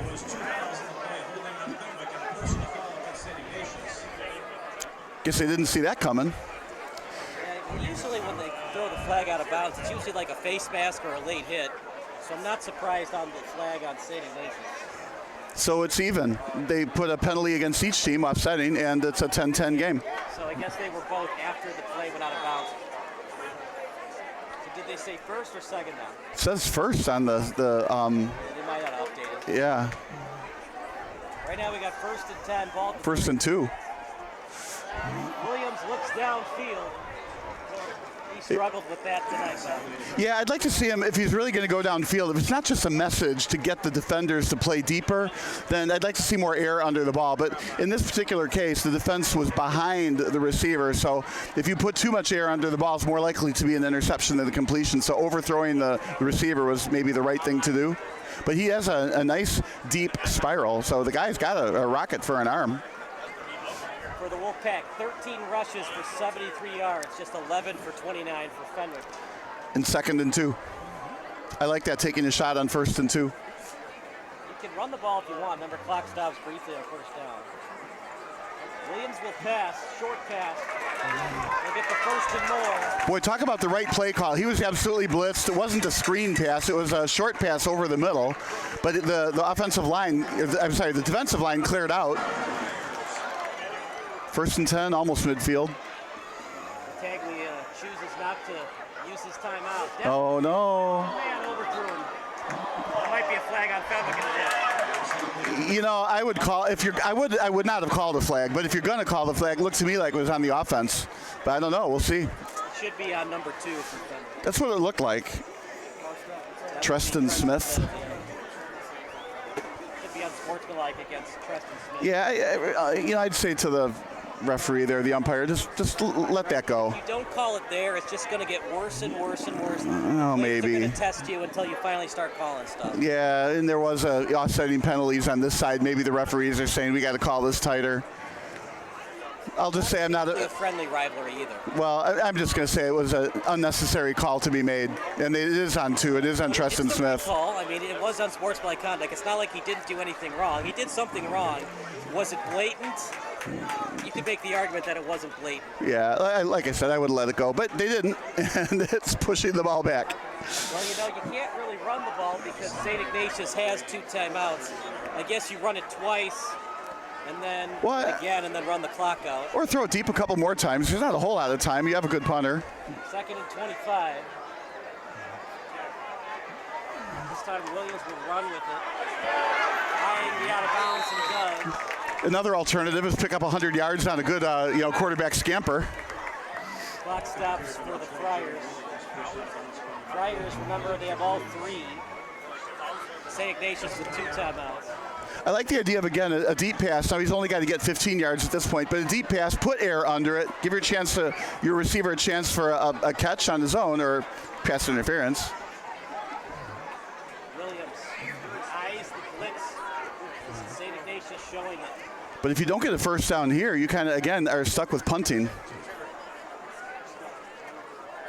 comes the blitz from the Wolfpack. Williams rolls outside the pocket. Williams. And he gets out of bounds, and that's a free timeout for the Wolfpack. You'd almost like for Williams to do the quarterback slide and force the Wolfpack to call their 2nd timeout. Well, that or you go to defensive player into whacking you in the head on those slides. I don't like it when these quarterbacks slide late and then they get hit in the head. Do that, try to get the first. He's nowhere close to the first down marker. Now you gave the Wolfpack a free timeout. Well, and it's fourth down. Do you go for it? Because if you don't make it. Now you got to punt. Oh, they're not. Well, maybe try to draw them offside. No, they're going to play. They're going to run it. I mean, pass it. I'm surprised. Yeah, there's the hard foul again. Yeah, but 5 yards. They're not doing that for 5 yards here. Well, you get the hard count, then you definitely go for it. It goes from 4th and 8 to 4th and 3. Williams is athletic, so if you want to do a pooch punt or a rugby-style punt, you could do that. Yeah. From offside, Battaglia calls his first timeout. Right. We'll take a timeout as well. It's Fenwick 10, St. Ignatius 10 here right now.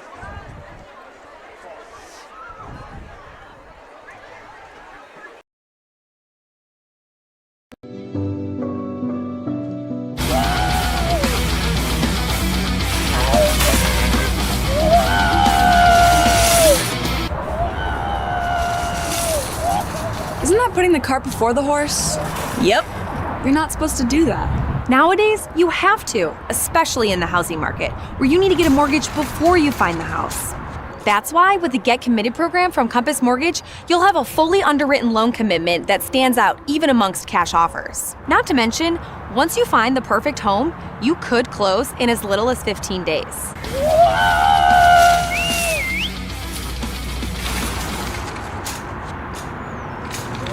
Hey, you can lead a horse to water, but you can't make him drink. You're pretty big on horse. 4th and 8 after the timeout by Matt Battaglia. Williams still in the game. Yeah, it's going to be a pooch punt. This surprises me. I mean, unless he's a good pooch punter, well, he's going for it. With 48 seconds to go, he trusts his defense. Another hard count. Again?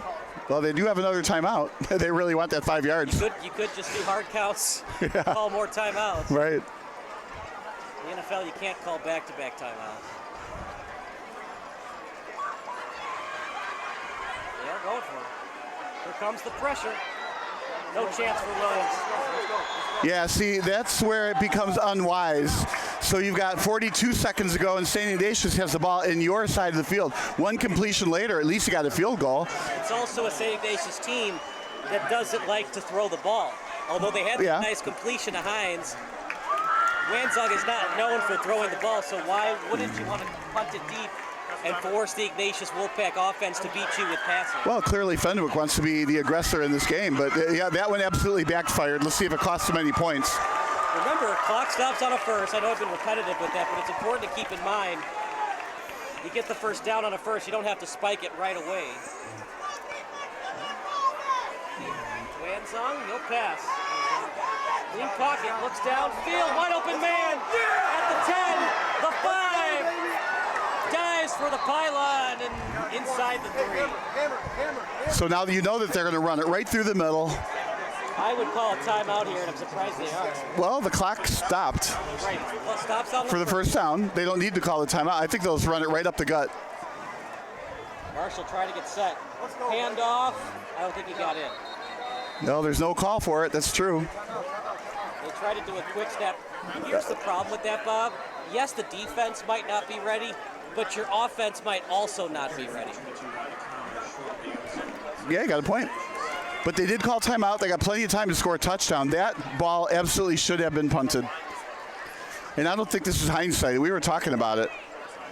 Yeah, just like Williams can do that. You run him out to the right on a rugby-style punt and have him try to punt it 20 or 30. Yeah, why do that, though? Just get your punter out there.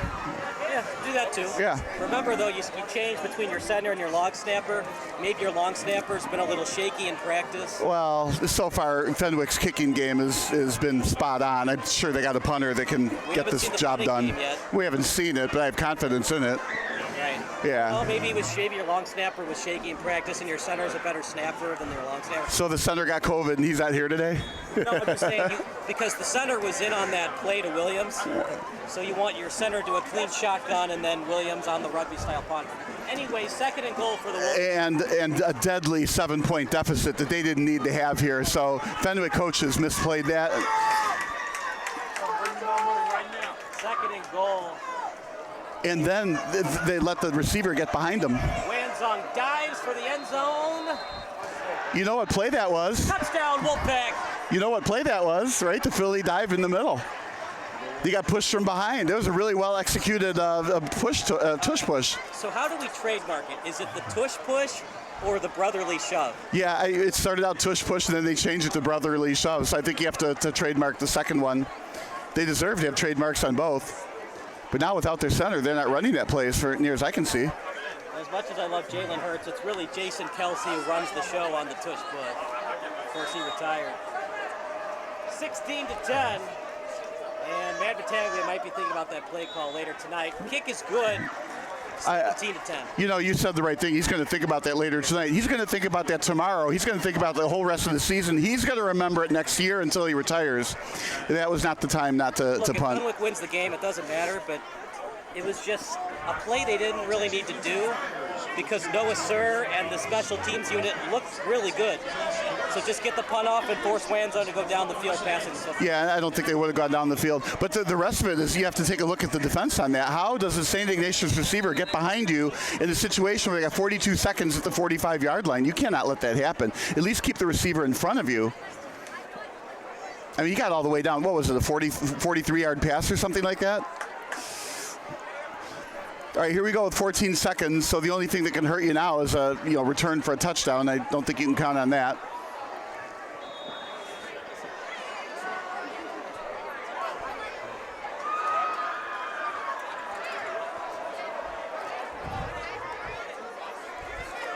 So that was a big turn of events from a 10-10 tie at halftime to 17-10.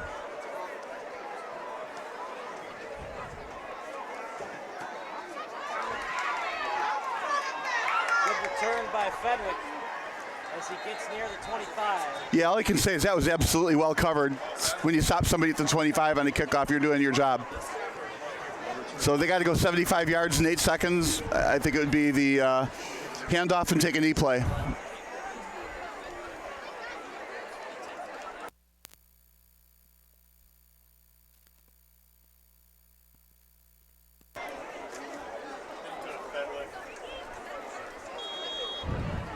Take a knee, but you also don't want to throw a pick six either.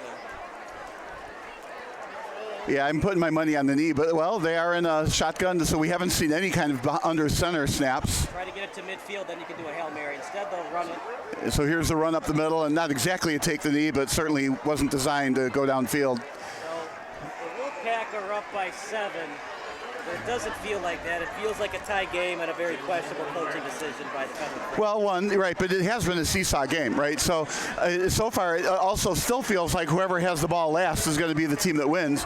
Virtually, not every time, but so often the offense has gotten into the end zone in this game. Very well played game by both offenses until that one play. Now we get to see some cheerleaders, right? Second half coming up next. We're going to take a 5-minute break and give you some statistical analysis here on SBN.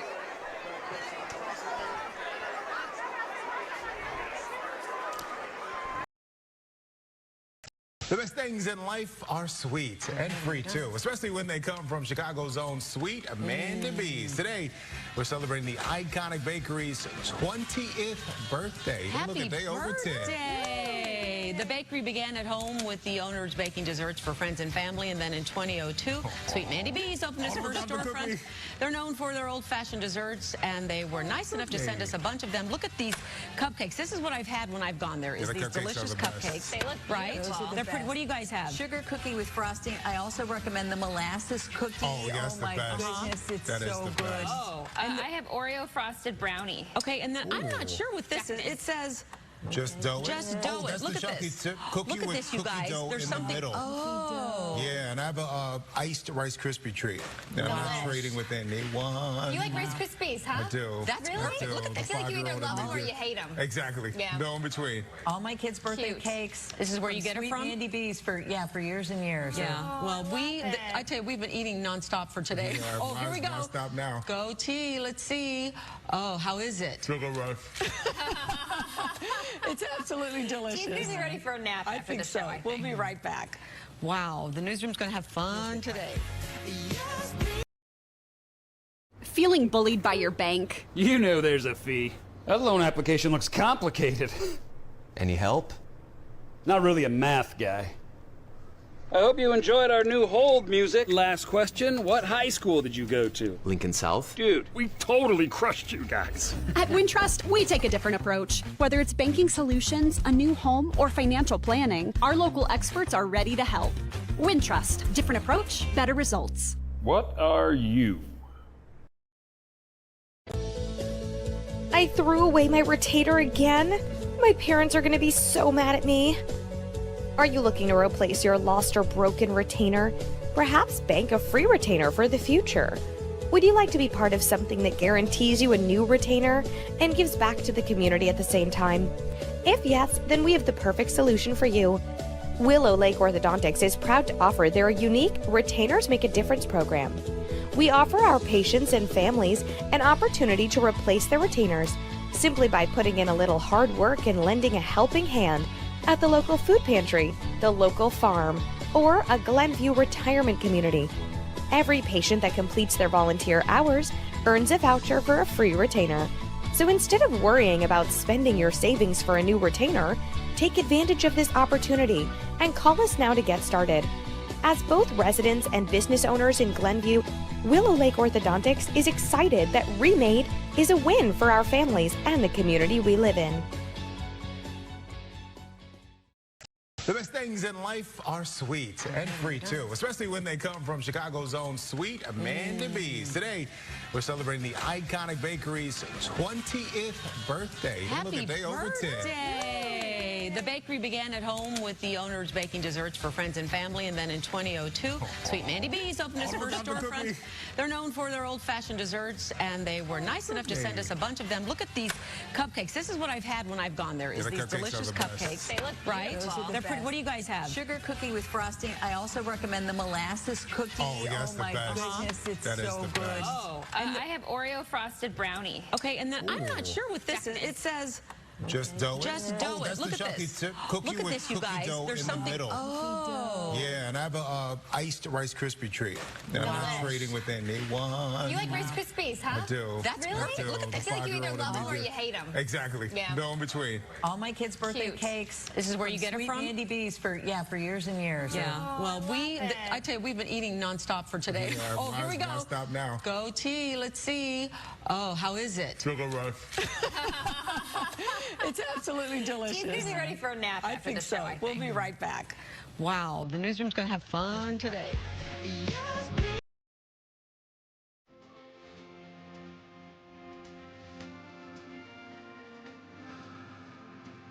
My name is Megan Welch, and we are at Macushla Brewing Company. And the name Macushla is a Gaelic term of endearment. It means my love or my darling. The literal meaning is my pulse, but my husband always says he named it after our daughter Grace. We wanted a name with meaning behind it, and so it meant something to us. We started the whole process probably about 3 or 4 years ago now. It was a passion of my husband's, kind of a dream of his. He was a trader and a home brewer for many years, so he was ready for a career change. The first beer they brewed was called Trickle Up, and it was just a basic lager. Currently, right now, I like the Luminator, the New England style. I like our sour with the strawberry Thai basil sour. That's my favorite. I think it's just a really small, inviting, warm environment with a lot of regulars. Everyone kind of seems to know one another. We have 5 bartenders, so it's kind of just a family environment. I mean, just working here, that was a goal of my husband's, for sure, from the very beginning, just to have it be a really happy place. It was his dream, and it's just a fun place to be. We built it from the ground up. You know, I'm proud of it. It was a lot of hard work. I knew nothing about running a business, nor did my husband. This is a whole new ballgame. If you're a craft beer drinker and into craft beer, we invite you to come by Macushla and check us out. Hi, I'm Sean Rugstead, Caldwell Banker Realty. I'm out of the Glenview, Illinois office. I left Caldwell Banker a time of transition, thinking that the grass was greener on the other side. I was gone for 2 years and I realized right away I had made a mistake. I love the culture of Caldwell Banker. It's built around the agents. That's something that I felt I was missing before. I started my career here, I built my career here, and they promote success by everybody working together. Everybody can network. You're gonna get tips and tricks, everything to help you succeed as time goes on. It's being rebuilt in ways I would have never imagined. Our back-end system is amazing. It's so in-depth, it's very intuitive, really a great tool that they offer to us as basically your portal for business. Everything that you could ask for is available at your fingertips, and if you don't know about it, our office staff is amazing. Everything about the company is the best.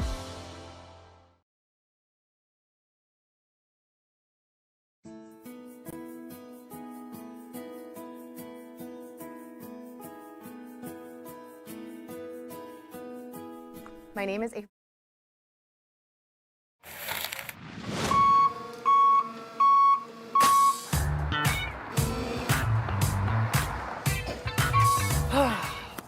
Not everyone gets to have their dream job, myself included.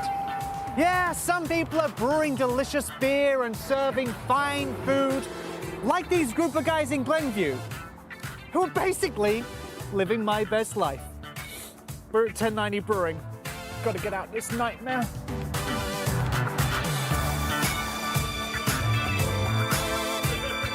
Brian, are you trying to play down the glamorous lifestyle of running and owning your own brewery by saying you're the night cleanup boy? No, I'm actually telling the truth. You're telling the truth? We're just putting out fires and clean up messes, and that's how it works around You are destroying the myth of all these home brewers sat there like, people love my beer, I'm gonna do this full-time, start my own brewery right now.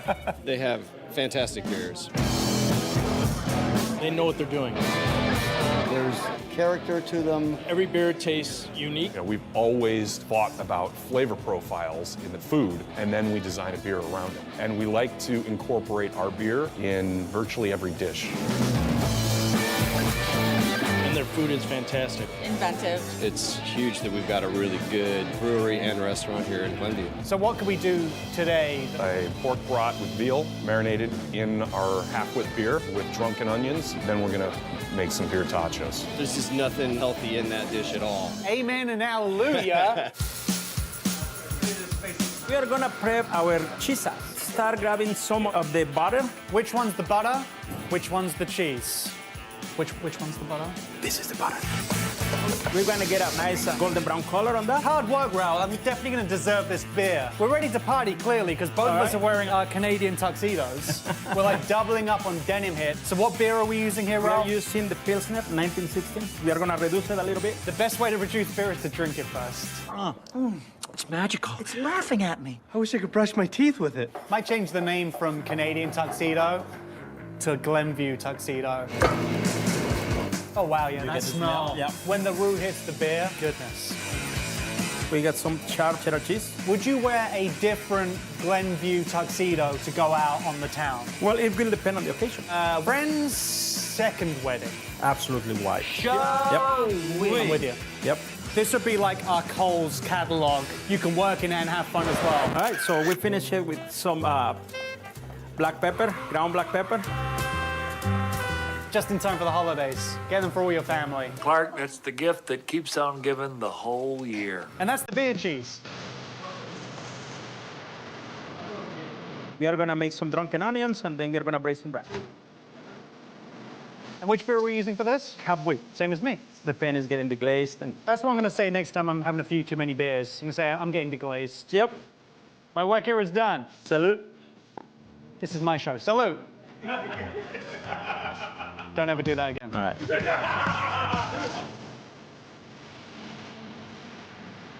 We eat some booze. Clink me. Cheers. You're awfully quiet. I'm chewing right now. That broth goes for the bath and the half. Where that beer has soaked through in that skin, inside that pork. The sausage is happy, the onions are happy, the mustard's happy. You know why that is? The beer. They're all drunk. Let's try these tachos. Glenview may no longer be known as the home of the Glenview tuxedo. It may be home now of Glenview's answer to poutine. That's sensational. Thank you. So jealous of you guys living your dreams while I'm here working a regular job.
I threw away my rotator again?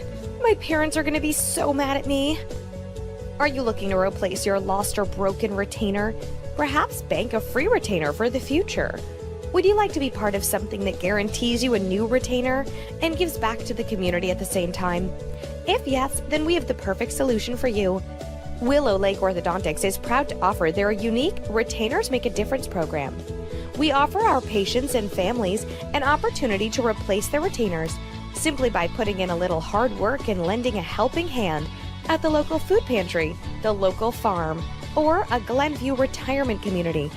Every patient that completes their volunteer hours earns a voucher for a free retainer.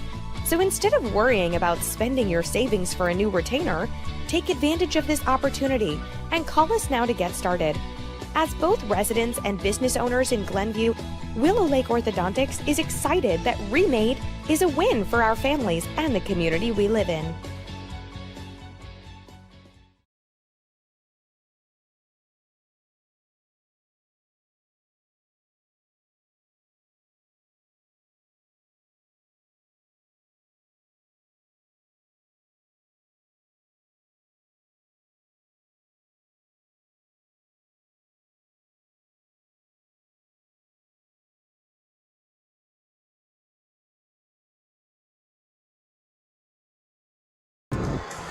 Welcome back to SBS, a broadcasting network for everyone. I'm Kyle Smith alongside Bob Bilsaway. 17-10 lead thus far for the Wolfpack, but the story of the game, the decision to go for it on 4th and 8 in their own territory by head coach Matt Battaglia. Right down the field went Wanzung on one play, that big passing play, and then 2 plays after the passing play, they scored on a 1-yard run. And that's where we stand right now. If they punted the ball, it could be a 10-10 tie. It would likely be a 10-10 tie, and you're right, the 7 points is going to matter the whole rest of the game. It's been a seesaw battle. It started out 7-0 and 7-3, then 10-7 and 10-10, and then they got that last touchdown, 17-10, and that's where it stands right now. So it's been an absolute seesaw game, a great game. It's hard to believe that Fenwick is going to be ranked 57th after this. That you can say Ignatius can move. What are you doing? What are you doing? What the hell did you do? Did you save it?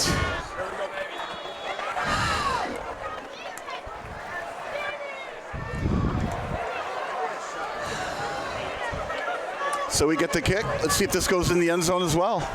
Nope. Kick to the sideline. He's got room up the middle. The kicker to beat. Blocker in front. At the 30, at the 20. Touchdown! Friars!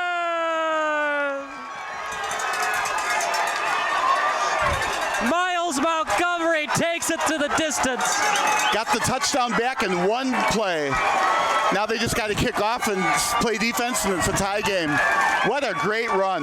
Right up the middle. A little bit of a half turn at the middle and went the other way, and man, it was gone. The kicker had a chance to maybe slow him down. Couldn't. We almost could see that happening. He almost broke one in the first half. Yeah, that great hard tackle prevented that earlier. You're right, we can see that. The lane out was on the far side in the first half. The lane was right up the middle this time. How big was that call by Matt Battaglia? They'd be up 7 right now instead of a tie game. Well, you know, about that. I'm thinking to myself, if the score is tied 10-10, this kickoff return doesn't happen. I think they went to the locker room and said, oops, we're down 7. We did this to ourselves. We got to make up for it. And that's what they did on the kickoff. So Fenwick made the adjustment right away. The question is, can they carry that adjustment and those adjustments for the rest of the game? They're going to feel like they were down by 7 the whole second half, even though after just one play, it's now tied. Now St. Ignatius, who thought they had a 7-point lead, doesn't. But we got a number 17 versus a 57 here with a half a game to go in a tie score. Well, we'll stick with the action because that was the quickest touchdown in the last 10 years of Fenwick football. Yeah, quite possibly. So now that's the difference between having a kicker that can put it into the end zone versus a kicker who couldn't. That kick was short, didn't go into the end zone. Now Fenwick with the kickoff, this probably will go in the end zone. Although you have to look at a very slight breeze from left to right, from north to south. But so slight. Let's see if we can kick this against a little bit of wind in the end zone yet again. And that way, no return for St. Ignatius. So Noah Sir to kick off. This is going to be returned at the 5. So that little breeze made a difference. See how St. Ignatius rebounds. He was out of bounds, too, when the hit was delivered. Well, but the refs are going to let them play. Yeah, 35-yard line. Hey, they finally let Mahomes actually flop and no flag. I think they should have called that one. They called the ticky-tack unsportsmanlike on Treston Smith. That was a late hit. I think it should have been 15 more yards for St. Ignatius. Yeah, I'm glad they didn't call it. Anyway, 35-yard line. Can they stop Jack Wanzong? He had 76 yards passing in the first half, 49 rushing.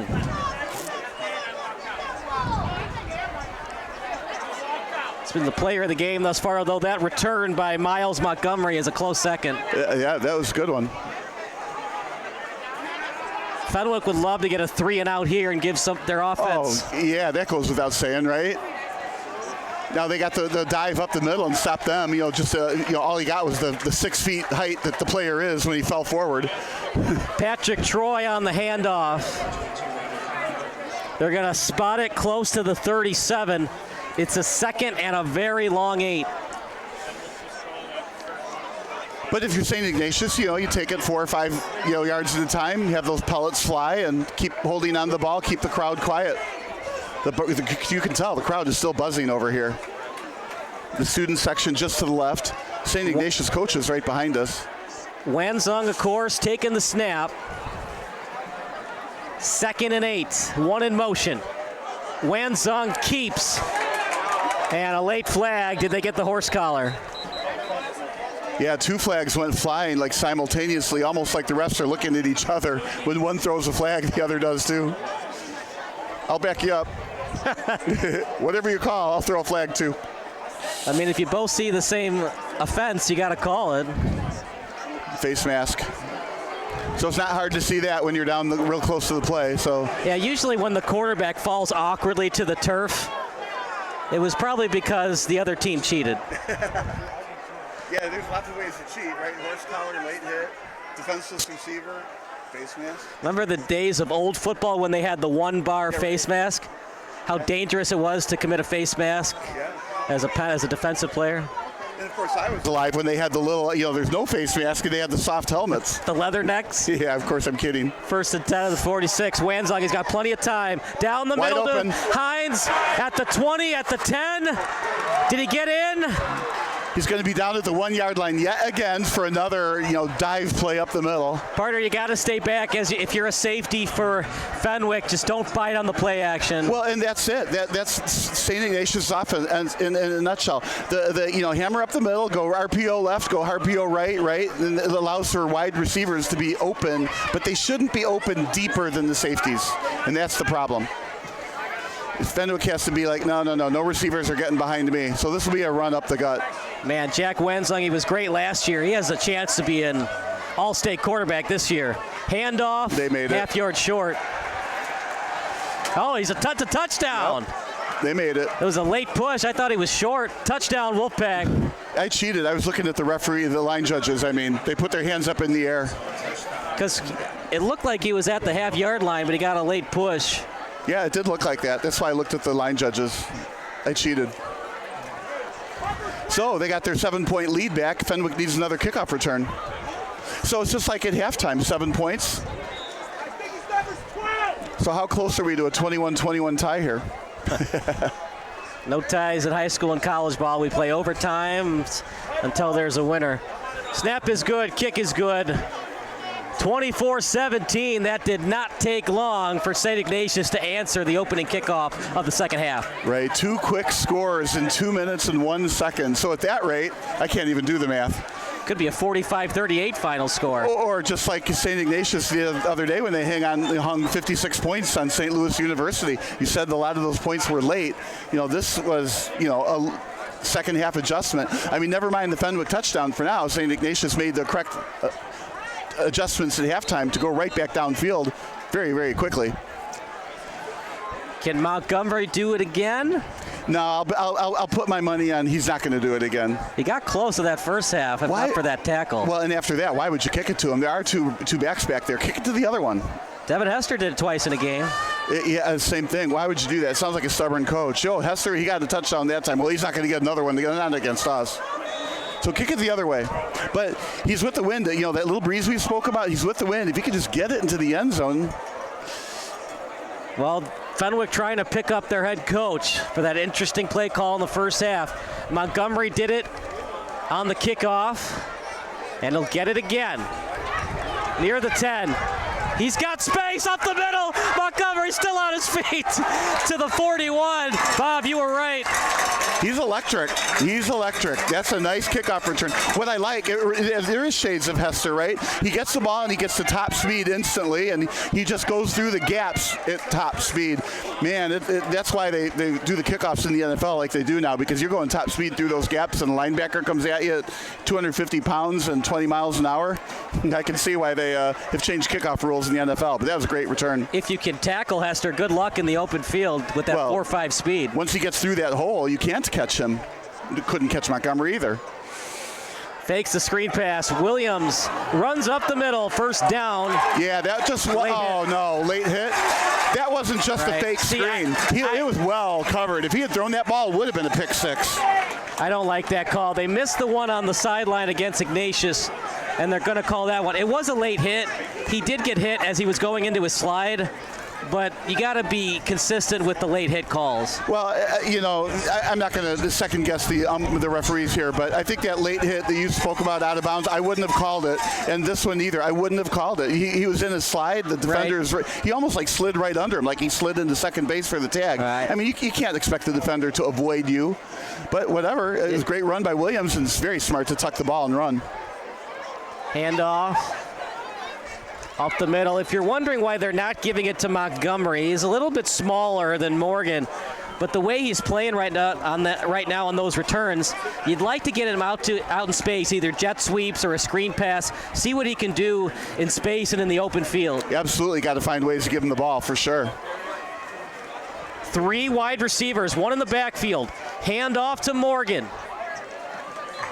And the way that Ignatius is going right down the field, Fenwick might have to keep going for it on 4th downs because the field goals might not be helping them. Well, yeah, you got a point. But both teams are moving the ball. And maybe Fenwick is a little bit smaller chunks, maybe. I guess they probably are with those 2 long passes from St. Ignatius. But they're not getting stopped by St. Ignatius either. Both teams are on the end of the season offenses. 3rd and 5 at the Ignatius 28. I think they go for it even if they don't get a single yard on this play. I'm with you. Pump fake, nice throw. Again, that was well placed. It was low and to the outside, so the defender can't get it. It's a long throw, even from the middle of the field out to the sideline. Just a well-executed play. Receiver went down to catch it safely. Do you like the spot, or was he a half yard short? No, I think he got it. I'll argue. Good spot. Well done, referees. Line judges. 1st and 10 at the 22. Handoff up the middle. Morgan still on his feet to the 10-yard line. It's amazing how in the middle of the season offenses are what we are seeing here. These are not like game 2 offenses. They're like clicking on all 6 cylinders, both teams. That's why this, circled as one of the top 5 games this year to see. Can they stop Jack Wanzong? Now this Ignatius offense can pass. Think about that for a second. Yeah. No one could stop the triple option. Now the quarterback can pass the ball. Screen pass to the left. Marshall still on his feet. Spinorama by Marshall, and he gets to the 5-yard line. One thing about that pass thing that you were talking about, though, I think other teams are going to watch your replay and see that St. Ignatius receivers are getting behind the safeties. I don't think other teams are going to let the St. Ignatius receivers get behind the safeties. Yeah, they're going to force you to do fade routes and out routes to the sideline and see if Wanzong can complete in tight windows. Right. 2nd and goal at the 5. 1 in the backfield. Clean pocket for Williams. Touchdown pass to Marshall. It's so hard to guard that guy. He's a big dude. You run that nice fade route, it's almost impossible to defend. It's like boxing out in basketball, right? But, I'll bet this Frankie Hosty is actually pretty good. But how frustrating would it be? Here you are sitting on the bench, and I don't see how you get in. This Jamin Williams is really the real deal. He is really good. He's got a good arm. He can go deep with it. It's got tight spirals on every throw. He can run. He's smart enough not to throw interceptions. Can this Fenwick defense shut down Wanzong? Well, that's the key. Good snap. The hold is there. The kick by Sir. Straight through the uprights. It's 24-all here at Triton College Stadium. We'll take a break here on SBS.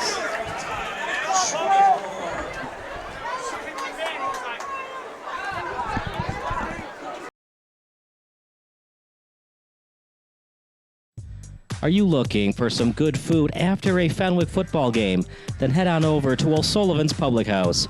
Located on Madison Street in Forest Park, O'Sullivan's Public House has daily drink specials alongside a year-round beer garden. Open daily from 11 a.m. to 1 a.m. O'Sullivan's PH offers dinner until 10 p.m. Even cooler, O'Sullivan's offers a late-night menu until 11:30 p.m. on Fridays and Saturdays. On the weeknights, O'Sullivan's has a late-night menu until 11 p.m. And for the fall season, O'Sullivan's will offer 20% off food for athletes. 24-all. If you have just joined the broadcast, you have missed a lot. Yeah, I mean, it just has all the markings of one of those instant classics. It's not over yet. Let's see if this goes in the end zone. Sir, decent kick. And Hines will have to accept the touchback as they have automatic touchbacks at the high school level. Yeah, I think the kicker was just upset that he didn't kick the last one into the end zone against the wind. I don't think he realized how strong the little breeze was. So this time you can tell by the way he kicked it, he put everything he had into it, made sure it got into the end zone. He's a good little kicker.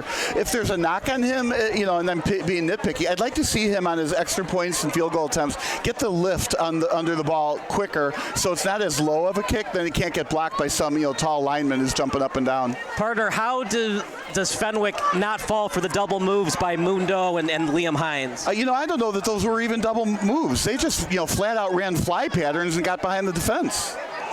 Handoff up the middle, still on his feet, and a nice run that time by the Wolfpack's Robbie Connor. 6 yards. I mean, it looked like it wasn't gaining much, but you look down and 6 yards later, it's a pretty good gain. So if they're going to get 6 yards a crack and then 40-yard long passes, I mean, you can't stop them. But you are in the game. You are tied. St. Ignatius is on the far side of the field. So, you're feeling good about yourself here so far. Believe it or not, this is a Wolfpack team. Before 2021, they had never won a playoff game. Just look at them now 4 years later. 2nd and 4. Handoff. And what a big good hit coaching from does for a team. Third and somewhat long coming up for the Wolfpack. Right. So you feel like they almost have to put the ball in the air on some kind of an RPO, or run. But you got to pick up 7 yards. If you pick up 3 or 4, you almost got to punt, and certainly in a tie score on your side of the field. Man, that was a friendly spot. They gave him 2 yards on the run, so it's only 3rd and 2. One in motion, and now back onto the line of scrimmage. That time for the Wolfpack. Handoff, and Robbie Connor with a nice run. 1st and 10 for the Wolfpack, but the good news is if you're a Friar fan, the Wolfpack are having to earn these first downs instead of those big chunk passing plays. Well, and what I wasn't paying attention to either is on those running plays, where are the receivers and where is the safety, where is the coverage? Is it deep? And then you'd have a nice, easy, short pass in front of them. But yeah, if you keep moving those chains, it doesn't really matter how long it takes for you to score, but that kind of goes back to who's going to have the ball last. At least if you're Fenwick, the more plays that Ignatius has to run, maybe they fumble the snap, maybe they fumble the football. Make them earn it. It felt like two men were in motion, yeah. You said illegal motion or false start? It looked to me like two people were in motion at the same time, so it'd be a legal procedure. Yeah. Called false start. Either way, they cheated. They cheated. So when you're a running team, usually you don't get large chunks on the ground. So when you go back 5 yards, that's a success for the defense. Now this would be the downs that Fenwick has to really push to get the ball back after. All you got to do is stop them for 3 plays, and you should get a punt. Only problem is if they got to pass again, Wanzong has all the confidence in the world to throw the ball downfield. Well, he's a good quarterback on a very good team with a well-coached group. 1st and 15. The senior Wanzong to take the snap. Wanzong rolls out to the right. He's still on his feet as a couple of Fenwick Friars are there to greet him, but not before Wanzong gets a nice gain on 1st and 15. Well, yeah, now it's 2nd and 9, right? Maybe 2nd and 10 it looks like, where it depends on where they mark it. So we got the penalty yards back. So again, it's a success for Fenwick. Back to the original line of scrimmage. 2nd and 10 of the 32. It's been a fun game to watch. You know, you don't expect Ignatius to complete more than 3 passes, and they've had over 3 completions. Big chunk plays, too. Yeah, they sure have. And both of them down to the 1 yard line. Then Montgomery with that kickoff return for a touchdown. Handoff. Fenwick snuffed that out quickly. Yeah, that's when you say the defense has a stout front line, right? Stuffed that run, right side. It's a triple option offense. Usually you don't see a triple option offense run the shotgun. Looks like they're going to go under center again. Yeah, I would be surprised to see that on 3rd and long here. And I expect it to get into the air as well. You know, Fenwick's doing a good job lately making sure that St. Ignatius doesn't get long runs. 3rd and 8. Got to get at least 6 to consider going for it. Wanzong, here's the pitch. Going nowhere fast. Lost yardage. Big time stop by the Friars. That was really stretched out well. Now they're going to get the ball back somewhere in their territory. The punting game so far, we haven't seen much from St. Ignatius. They should get pretty good field position. Only 3 minutes to go in the 3rd period with a tie score. Fenwick with the ball. It's a close game, but Fenwick should be very comfortable where they are in this game in the 3rd quarter. Are you surprised that Wanzong didn't pass there? He's been so consistent tonight. Yes, I think they needed to pass. Although, you know, a fake up the middle, right, first, then, you know, a run up the middle, and then the pitch wide. I mean, you know, Fenwick just smelled it. I'd be shocked if 24 for Fenwick got the ball here. Here comes the Marshall punt. Got through there. It's going to be a bad punt. That's almost a break for Ignatius because at least Montgomery didn't touch the ball. I'm a little surprised Marshall didn't get that. I mean, he came in untouched. I think he was surprised he got there. He didn't time it that well on the block. Well, and you know, to his defense, the last thing he needed was a roughing the kicker play. So he probably didn't go in full speed on that. But why is he not blocked? Yikes. Well, now Fenwick has the edge if they can score here. Things haven't always gone well for them tonight. They haven't turned the ball over, which is good. I don't think either team has turned the ball over. Yeah, we haven't seen any. I mean, other than on downs, right? We haven't seen any turnovers. This is a well-played game. Like I said, this is mid-season, if not final season offenses so far. Yeah, up the middle. If fantasy football at the IHSA level was a thing, this is what you want. See, there's extracurricular activity after the play. You let a little of that go. You don't need a unsportsmanlike conduct penalty there. 2nd and long at the 41. And these players have got friendly spots, Bob. I sure thought he was tackled at the 40. Yeah, when they had the ball at the other end, I agreed when you said that the last time. I was like, what, really? He gained yardage on that play? Little Wide short open. pass out to the left. And he barrels through the defense close to the first down marker. They wrapped him up, but if you're Matt Miller and the St. Ignatius coaching staff, you'd like to get him right at the point of attack, not let him gain 2 more yards. They're going to give him a first down on that. Again, yeah, I disagree. Yeah, more than a friendly spot yet again. But that's high school football. First down. 1st and 10. Handoff off the right side. Morgan. You know, partner, it might be time for the old peanut punch. One guy tackles and wraps up. The other guy tries to punch that ball out, so Ignatius gets the ball back. It's always time for that. That should just be a part of your everyday tackling scheme. But here, Fenwick, 2nd and short-ish, moving the ball. We talked about that friendly spot. Even the Jumbotron guy was excited and surprised he didn't update it yet. Clean pocket for Williams. He steps into it, rolls into the right, goes into his slide, and the Wolfpack learned their lesson from the last time. Nobody even got close to touching. Yeah, that one gets tough. You start, making a real slow slide. You can pick up a bunch more yards before you finally slide. But yeah, you're right. They learned their lesson. 1st and 10. And Williams made a nice run out of that pocket. Ignatius would love it if they get a field goal out of this. And a little throw to the right, and partner, it looked like Treston Smith wanted to pass, but Ignatius read it all the way. Well, yeah, I was thinking that because it was a backward lateral. I mean, sure, it was a pass, but it was backwards, so it's a backwards lateral. My eyes went downfield to see who the receiver was going to get the next pass after that. That looked like a double pass coming up. Yeah, the flea flicker. Right, but it wasn't. There was no receiver out there. Sometimes on the flea flicker, Walter Payton was the best quarterback on the team. Yeah. During the terrible days of the 70s, early 80s for the Bears. Well, he was such a deadly runner. You have to, student body left to tackle him and then leave somebody wide open in the end zone. 2nd and 8 on the 31. Hesitation move. Again, he didn't get a first down. It doesn't look like they're going to mark it that way either. So it's don't let the player cheat.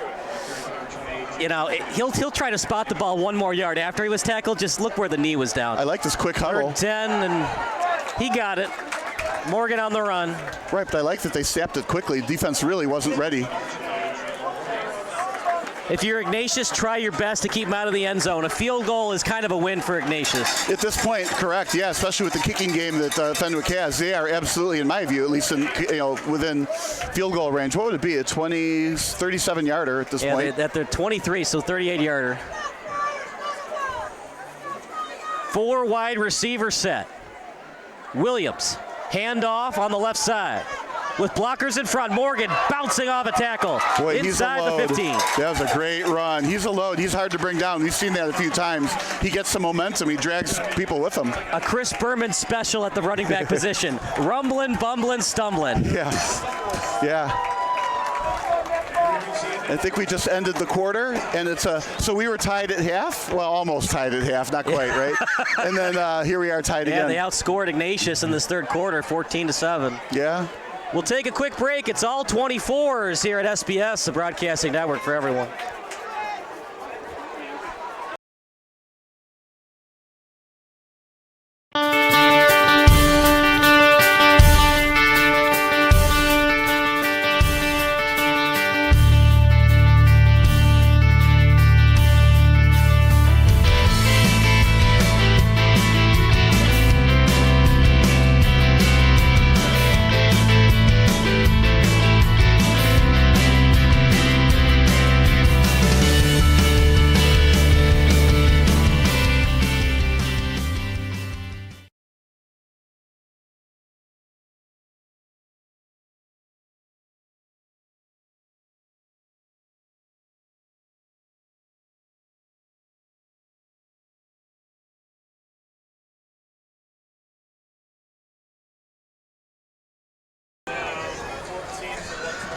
First and 10 coming up for the Friars at the Ignatius 13. What adjustments has Fenwick made as this offense is rolling in the second half? I don't know that it's X's and O's adjustments that they've made. I think they went to halftime. That touchdown, even though it got worked against them, I think they used that for motivation in the second half. I just think they're playing a step quicker, a step harder, a step stronger.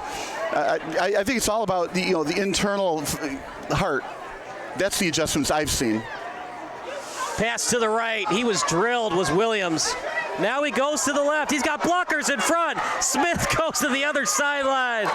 Gets out of bounds. Bob, they don't always practice it, but it worked that time for Smith. Well, and my eyes were also on the quarterback, Williams. He got decked after he threw the ball, and I'm a little curious that they didn't throw a late flag. If this was the NFL, that would have been another, penalty on the defense for a late hit or, roughing the quarterback. But, yeah, he went from one side all the way to the other, Trenton Smith. Takes the handoff to Smith. Remember that once the knee goes down, it's automatically dead at the high school level. I'm a little surprised they weren't right back to that play. I'm just very surprised they haven't used Montgomery as much in this first and second half. Well, Morgan up the middle has been deadly. Williams, he was holding that right knee. Will we see Frankie Hosty soon? Oh, no. I think he's going to have to be on a stretcher before at this point we're going to see Hosky. It's a good quarterback, though. He played well in that win over OPRF. 2nd and 10 at their own 10, so 2nd and goal. This time Williams will run. Williams, that's not a slide, so that's a clean hit. There's no doubt in my mind Fenwick has discovered their quarterback. And the other thing about it being a junior, at the end of the day, if the senior and the junior are about equal in ability, assuming that they're about equal in ability, a lot of the coaches will go with the younger player because they get them the following year with a bunch of experience. If you play Hosty, the senior, he graduates, then Williams will be essentially a rookie next year when he's a senior. So next year, no matter what happens this year, Williams is going to be very experienced. Whatever you do, do not turn the ball over. If it's not there, just throw it away if you're Williams. I was about to say at the end of the third quarter, this game could get whoever gives the ball away up once could end up losing. To the right. And Ignatius read it well. It's near the 5, but I think you take the points. That's what they're doing. They're going to take it. So that was a good defensive stop. They're just going to give up 3. That's a huge stop. I don't know. I'd be tempted to go for it in a game like this because you don't want to lose by 4 to St. Ignatius. If you score the touchdown, you're at least tied. But they are kicking, so they'll take the 3-point lead. Remember, I was the one that said there were going to be no field goals today. It's a chip shot for Sir. Good snap. The hold is there. The kick straight through. Kick is good for Sir as the Friars are back on top. You feel like his kicking is a sure thing. So that's another thing. When you're going for the 3 points, there's not a lot of variability, or you're not really concerned about him missing the kick. We'll take a break. It's 27-24 Friars here on SBS.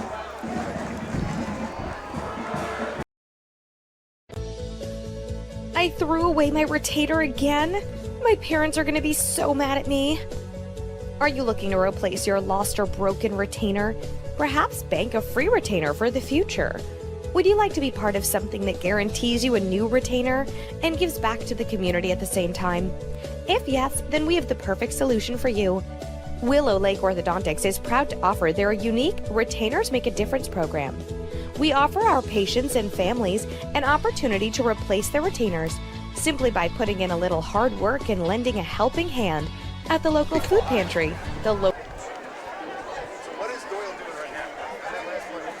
Ball placed at the 40. Will we see a return? Nope, in the end zone. 60 yards to the end zone.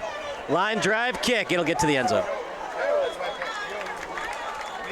Well, Bob, we were wondering what Wanzong would look like passing the football tonight. He has answered all of those questions and then some. Well, has he? I mean, he's got those 2 bombs, but we haven't seen really very many other pass plays that have been successful, right? He's 4 of 7 for 121. That's pretty darn good. Well, but 80 yards were on 2 of those passes. So I think there's still more to be answered. Well, they don't have to throw it 15 or 20 times. They don't. Because their running game is so good. That's correct. They just need to pass it enough to keep the defense honest. Right. I'm just saying other teams who are playing St. Ignatius in the future are going to stay behind the receivers. They're going to force St. Ignatius to have to earn it through the air. Might be a passing play for the Wolfpack, but we'll see. It does have that look and feel to it. He's a senior. The coverage on the receiver is 10 yards. At the quarterback position can audible, of course. Wanzong keeps it this time. Ever since the second quarter, they have shut down Wanzong for the most part on those quarterback keepers. What has Fenwick done on their defensive line to read those better? Yeah, I don't think they've moved anybody in or down necessarily either. I think they're just the intensity is up. It's not like the line. They're still in their normal 3-4 defense, right? They're not necessarily run blitzing. They're still playing it straight up. It's one of those things that keep playing the same way, keep playing the same way, keep playing the same way. We believe in our system. 2nd and 8 at their own 22. What a game tonight. Wanzong, pitch to the right. Read well by Fenwick. 3rd and manageable coming up for the Wolfpack. And we were speaking about that 3-4. When you have a 3-4, in general, you're weaker up the middle, but you have a lot of pursuit to the sides. And that was a fake up the middle. It had to have been carried up the middle. It looked like he would have gained a bunch of yards. Instead, the play went to the right, and it was run down. This is a big play, 3rd and 5 in your own end. And the fans feel it too. They're all getting up and stamping their feet. And I think the camera would be bouncing if we were aiming it at the scoreboard.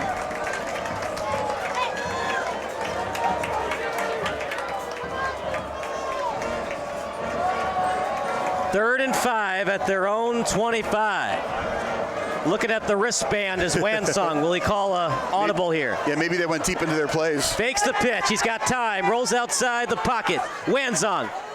What a move by Wanzong, but he's short of the first down. And you said it. That's the key. Short of the first down. Not by a lot. 2 yards, right? So, but I think they got a punt in their own zone. I think you go for it. Oh, no, not in your own zone. But I'm going to say the St. Ignatius learned from what Fenwick did. Fenwick stopped them. And he didn't get a great spot either. I thought he was closer to the 30. Yeah, they got to kick this away. I actually thought he got to the 2 yard. I thought he got past the 25. Never mind. I thought he was. Yeah. Okay. But you got to punt. So they're punting.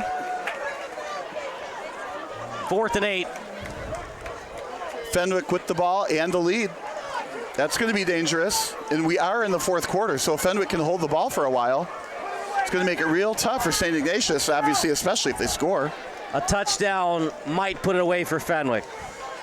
Gets the punt off. It's not a good one, though. Oh, but they're not known for their punting this year. It took somewhat of an Ignatius hop.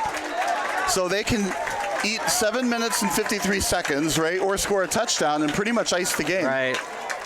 So if you're St. Ignatius, after Fenwick gets 2 first downs, you might have to consider calling timeouts. Yeah, because you want time to get the ball back. At the same time, you absolutely cannot give up a touchdown. Now, here's a case where if a receiver gets behind you, it happens, right? You have to play tight man-to-man defense on these passes. You can't let them eat the clock and use up some, real estate. You've talked a lot about Williams, just 53 yards passing. It's not like he's been fabulous passing the ball tonight. No, but he also gets a lot of yards running. Yeah, they have 169 yards rushing. A lot of that's been Williams. Yes. This is a backward pass. It's behind the line of scrimmage. Slow developing play. No gain, but clock is running under 8 minutes, and that's part of this game too. The more clock they can eat. Right, as Adam Amin says, the 8-minute offense, the 5-minute offense. Right. And if St. Ignatius gets the ball back and is deep in their own zone, even down 3, it's going to be a challenge to get upfield with a running offense. That's why having a kicker is so valuable. He kicks it out of bounds, so Ignatius has to start at their own 20 every drive. Yeah. Williams gets the snap. He's got a clean pocket. Dives forward and got it to Treston Smith. You can see why Smith is his favorite target. Now you're only 2 yards short. You figure it's going to be on the ground somewhere. Right. I wouldn't mind Williams going back, letting the pocket develop and then just running somewhere through the gap in that pocket. Right. I think Ignatius is going to be ready for it, and they're going to put a quarterback spy right at the first down marker. That would be a good call. 3rd and 3. Hand off, he got it. Still on his feet to the 30. That's great for Fenwick. They move the change. Clock will start up again. They keep the ball closer to the end zone. Fenwick's playing this well. We always make the joke, kickers and punters are people too. How important it was that punt by Ignatius. It only went to the 43. Yeah. If it had gone into Fenwick territory, that's more plays that Fenwick would have had to run to score a touchdown. Williams keeps it. Ignatius read it well, but he's still on his feet to the 25. That extra burst is creating problems in the open field for this Ignatius defense. Well, he's a very, very good and smart runner, although on that one, I would like to have seen him find a way to get down on the ground without going out of bounds. In my mind, I'm ticking off the seconds on the clock, and he ran out of bounds. So I think he needed to stay in on that. 1st and 10. Well, they're going to change it in a second. Open man at the 10. Touchdown! Friars! It's delivered to Andrew Bajorson. I'm going to say I didn't see that coming. I would have kept it on the ground to eat that clock. What a great play. Deep slant across the middle, wide open. St. Ignatius is really putting all the men they can on the line of scrimmage, and that was wide open. What a play call by Matt Battaglia and this coaching staff of the Friars.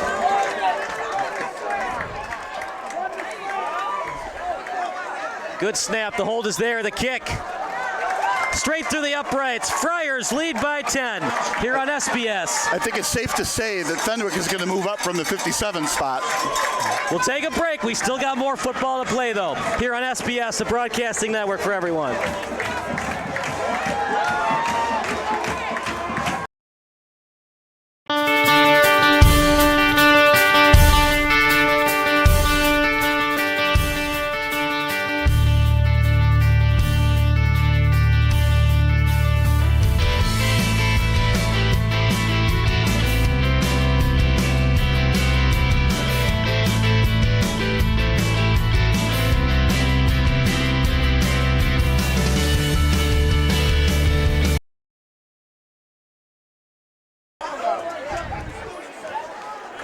Down by 10 is Ignatius.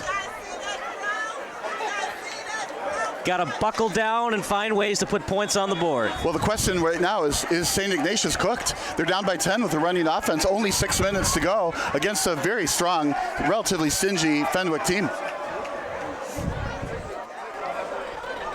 Not in the end zone this time. Bad kick. Yes, the first bad kick he's had at any part of the game. All right. Well, if you're Ignatius, you'd preferably like to score a touchdown and you'd preferably like to do it in 3 minutes or less. Yeah, well, like usual, right? You either get the touchdown first or the field goal first, but you got to get one of them. So if you get the ball deep into the other team's territory, right, you take the touchdown, you keep going for passes. But, you know, if you don't get it that far down, you have to kick a field goal. But I don't trust that St. Ignatius has a field goal kicker that can kick it very far. Ruiz looked good on that field goal he made. So down 10. Only 6 minutes. This is going to be a real test. Now, Fenwick has proven that they can let receivers get behind them. So Fenwick's going to have to stay deeper. And if St. Ignatius is going to drive the ball upfield with passes out, stuff across the middle, that's one thing. Just don't let it get behind you. They are pretty deep on the coverage right now. They got 65 yards to go for a touchdown. Wanzong rolls outside the pocket as he's got Connor in front on the block. He gets out of bounds. That athleticism by Wanzong. You can't coach it. Hard to defend. Well, he's a good quarterback for sure. And that time he did the right thing. None of the receivers were open downfield. They sent 3 receivers out, and they were absolutely shadowed. They probably, after he rolled out, the receivers had to see what was happening and come back toward the quarterback. That would have been the only hope to complete something there. Fenwick and St. Ignatius both have all 3 timeouts. St. Ignatius doesn't necessarily have to do an onside kick unless it takes them more than 4 minutes to score. All true, but I like that the field is wide to the right now. Tony in motion, clean pocket for Wanzong. Now he'll roll to the right. Tries to set his feet but can't. Gets outside and gets past the first down marker. Gains a couple. Slow developing play, and that wastes a lot of time on the clock for the Wolfpack. Well, it may be on the play, right, but the clock stops when he goes out of bounds here. So it's like 3rd and 7? You know it's 4-down territory. And so far, he's at least not throwing an interception. Nobody's open, you can't throw it. You run, get a few yards, play to live another day. Text line's open. Your favorite Fenwick St. Ignatius memory. Text 330-957-76. The cornerbacks on Fenwick to prevent anything from happening.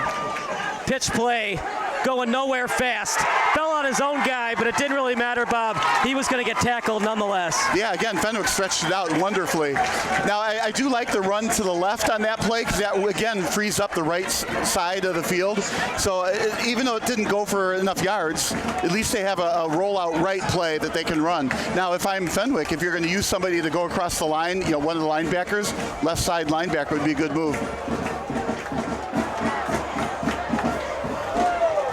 Don't let the rollout right happen if you can prevent it. 4th and 8 at their own 37. Play of the game for Ignatius. Maybe their last hope. Yeah, this is the play of the game. I think they'll get the ball back again, but when you're down by 10, even if you get the ball back again, it's not enough time. Wanzong, he has to roll outside the pocket. Wanzong, I think he got it. I think he caught it too. No challenges, got to go with the original call. Yeah, no challenges, right. I do think he caught it, though. It was like complete to Finn Hines. But what a big play and a very close, ball to hitting the ground. Great catch. Well, the fans don't like it, but you know what? When you're a ref, 50% of the fans love you, 50% of the fans not so much. Well, here, 90% of the fans don't like it. It's a home game. There's not a lot of visiting fans on the Ignatius side. Handoff, didn't get much. Well, and that's a question I have. If this very same game got played at St. Ignatius, would the result be the same? I think this home crowd, this home field has been a major advantage today for Fenwick. 1st and 10 at the 42. Make it 2nd and 10. At the 48.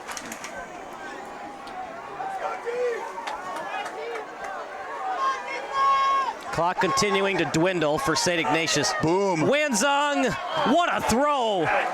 Completed to Hines. That was a fantastic catch. He got hit from behind before he actually caught the ball. It pushed him towards the ball, and he still caught it. What a great catch. And at the same time, the quarterback got just toasted at the line of scrimmage, behind the line of scrimmage when he threw the ball. What a great play. But those are the plays they got to make to get back in this game. If they do score, onside is going to have to happen. Well, if you can score in the next 50 seconds, you don't necessarily have to do it. Wanzong gets a couple.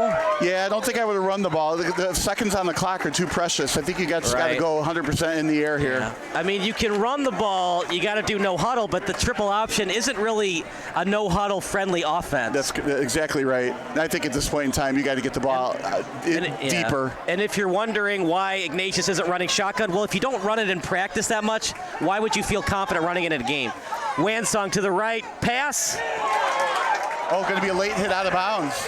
So either that or pass interference. He might have hit him before the pass was in his hands. Yeah, but the flag was where he got hit at the out of bounds. Well, either way, it's against Ignatius. I mean, it's against Fenwick. Fenwick, right. So it'll be a first down, closer to the goal line than it was, and the clock is not running.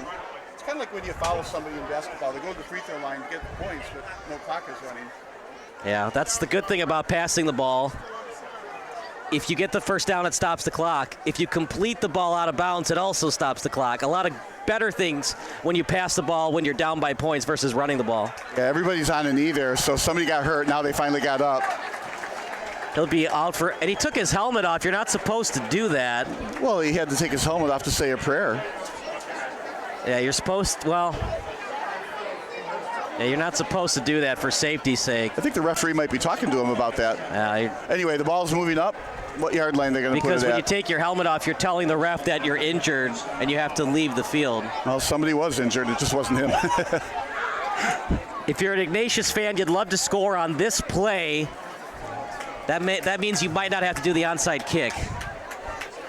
If it takes you 2 or more plays to score, you're probably going to have to do an onside kick. Yeah, I'm putting my money on the onside kick whenever they score. But you're right. They want to score quick. But to their credit, they've got this far downfield in the last 3 minutes. They've done a wonderful job on this offensive drive. Unfortunately, down by 10.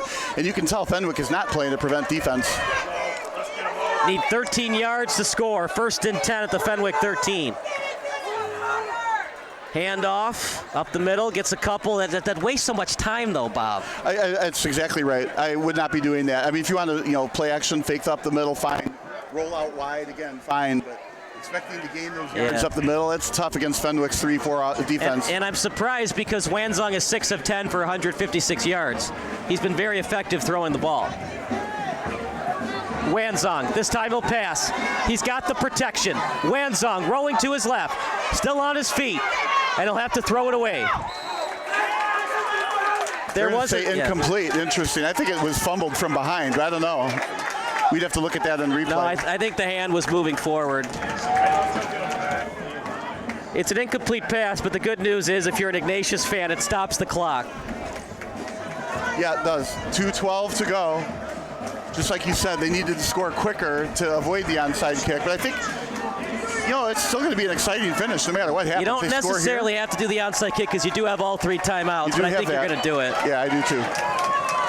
3rd and 7 at the 10. Got to get at least 5 to consider going for it. You need 2 scores regardless. Yeah. Handoff. Connor with space. Look at that tackle. Oh, my goodness. I'm just surprised they ran it. Run right. Okay, they got closer to the first down marker. It is 4th down.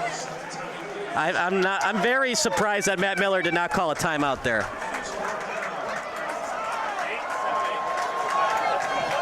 He got a lot of yards. Where are they going to spot it? Clock's still ticking, to your point. On 4th down, a big play in the game and no timeout. I think that's also a coaching mistake. We'll see what happens. 4th and short. Wanzong. He's not. Oh, he did get it. He got it.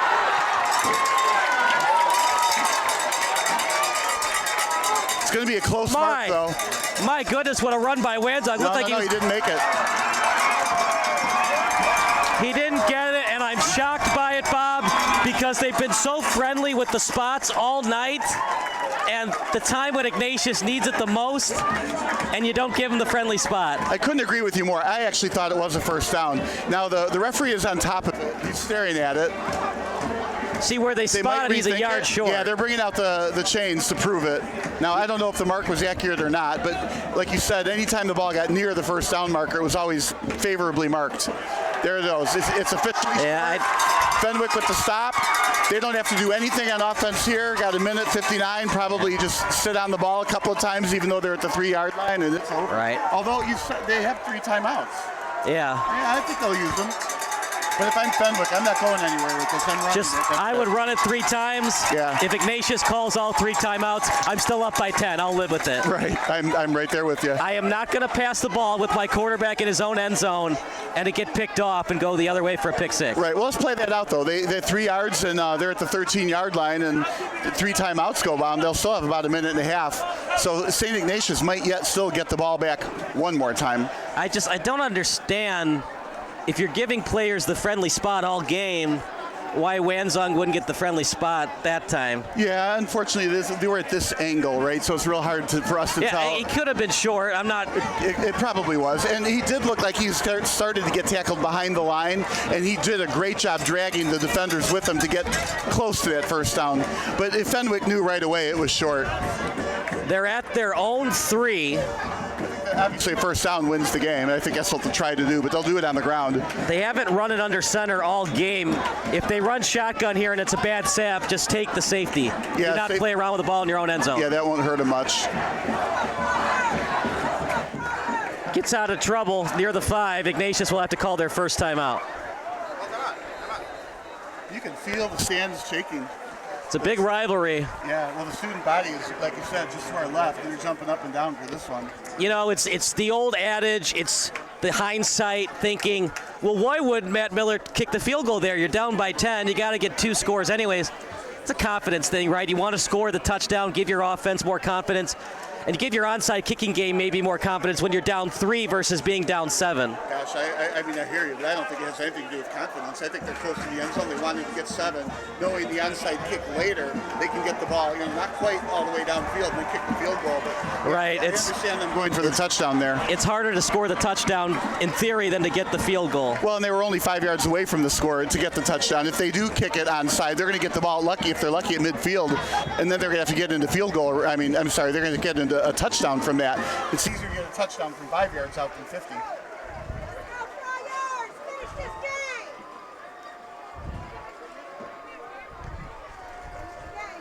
Handoff. Got a couple. Ignatius will have to call their second timeout. Right. And I think the next round will still be up the gut too, and then they'll just punt it away and make it tough. They have a good punter. Yeah, you can't really give up the safety here. When I think about it more, you can get a touchdown in a 2-point conversion. 3rd and 8 at their own 5. We'll take a quick break. You're watching SBS, the broadcasting network for everyone.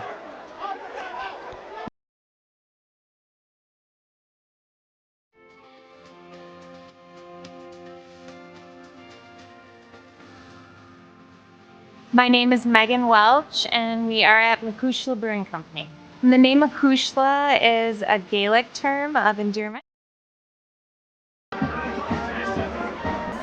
3rd and 8 at their own 5.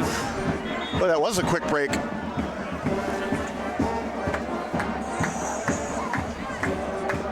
You could consider passing it, but no, I just run it again and force Ignatius to call their last time. Yeah, you got to. I mean, if you're gonna throw it, this would be a time to do it because you are ahead by 1 score, right? But no, I would just run it. I'm more than 1 score, correct? 2 scores. I would absolutely run it right up the gut yet again. Handoff. Oh, that was a big hit. Got through it. Still on his feet.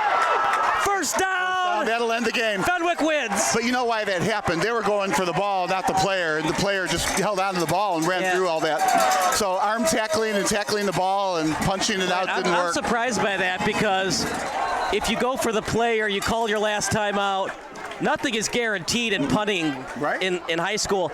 That snap could have gone over the punter's head on 4th down. You're only down by 8, and you get the ball back on the kick. Right, and then touchdown and 2-point conversion, you can tie the game, right? But obviously they were ball tackling, it didn't work, and it's a first down, and the game is over in about 2 more snaps from now. But what a great game we watched. This was absolutely an instant classic. They're in their victory formation here. You hate this, yeah. I think St. Ignatius will just let the clock run. They're not even going to call timeout after this. You hate to say a blessing in disguise, but the one thing we've always wondered about is the passing game for St. Ignatius. A lot of those questions were answered tonight. Oh, yeah, and it wasn't just a passing game, too. Williams was just fantastic running. Well, for Ignatius, they can pass the ball now. They were very impressive passing the ball. Except the hesitation to throw the ball is still there. I think it's still way too much running. I think you're going to be able to key on that if you're a defense. He's going to have to pass the ball more as the year goes on, I think. And other teams are not going to let the receivers get behind him. So you might say the question mark has been answered. I'm not there. And I think losing to Fenwick is not a pretty picture from St. Ignatius' passing performance. Ignatius won the time of possession battle. They had the ball for over 24 minutes. Fenwick only had it for 21. They were efficient, though. They found ways to score with having the ball less. Well, that's the function of the passing versus running offenses, right? Less plays to score when you pass the ball down the field. So now we get to watch the victory celebrations, which is really fun in high school. Ignatius falls to Fenwick 34-24. What a game by the Friars. Jamin Williams finishes the game with 84 yards passing. A very nice game for him. Wanzong in the loss, he had 156 yards passing, but Bob, it just wasn't enough. Let's give you our 3 stars of the game, brought to you by O'Sullivan's Public House. Star number 3, it's got to be Andrew. Now, scratch that. It's got to be Montgomery for that fabulous kick return. Second star, Jack Wanzong, and the starting quarterback. And I think the debate is over. Jamin Williams, the number 1 star of the game. Yeah, I think that's a perfect trio of players to be the 3 stars of the game. And you might say that the home team won in an upset, but I'm not sure it was an upset. Fenwick is a very, very good team. They probably weren't properly seeded or ranked at the beginning of the year, and are a better team than 57. It's going to be interesting to see where the ranking goes for St. Ignatius, but whatever. Fenwick is now 2-0, and St. Ignatius is 1-1. Non-conference battle. See how this goes further. We talked a lot about Montgomery, but another game ball should probably be given to Jalen Morgan. He was 18 of 142 on the ground. One of the reasons that Ignatius lost tonight. It's so hard to win football games when you're giving up more than 200 yards on the ground. Yeah, I didn't realize Morgan had that many yards gained. Yeah, he had a fabulous game, but we have to give credit to Seth for calculating all that for us. Do you think that the game changed once Montgomery took it to the house on that kick return? I think the game changed when Fenwick gave up that ill-advised touchdown, because that was what caused the emotional change to happen at halftime. And I'm sure the coaching staff went back there with, partly with their tail between their legs, saying, "Oops, we're trying to be aggressive. It didn't work that time. It cost us a touchdown.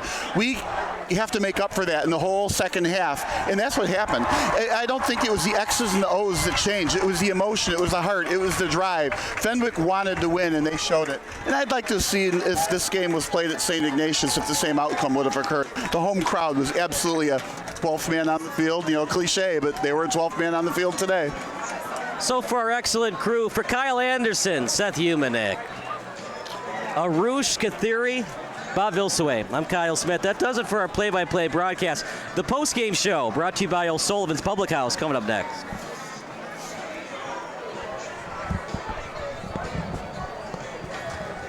Some interesting play calls by both head coaches.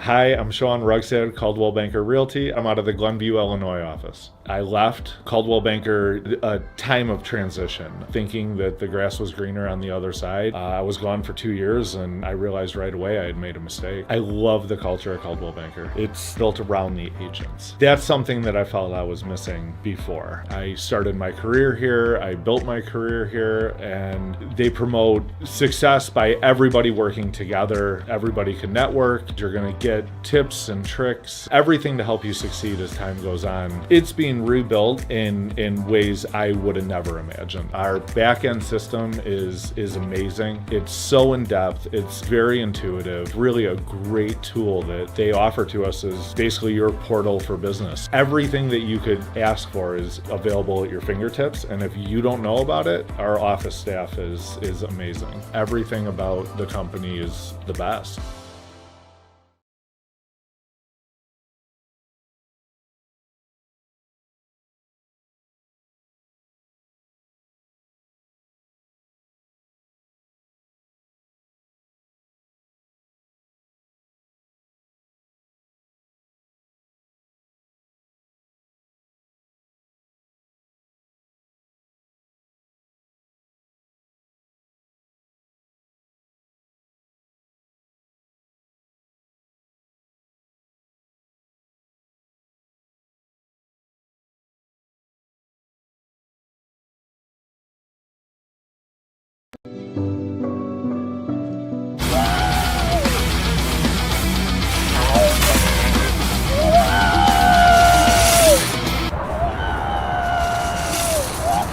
Isn't that putting the cart before the horse? Yep. You're not supposed to do that. Nowadays, you have to, especially in the housing market, where you need to get a mortgage before you find the house. That's why with the Get Committed program from Compass Mortgage, you'll have a fully underwritten loan commitment that stands out even amongst cash offers. Not to mention, once you find the perfect home, you could close in as little as 15 days.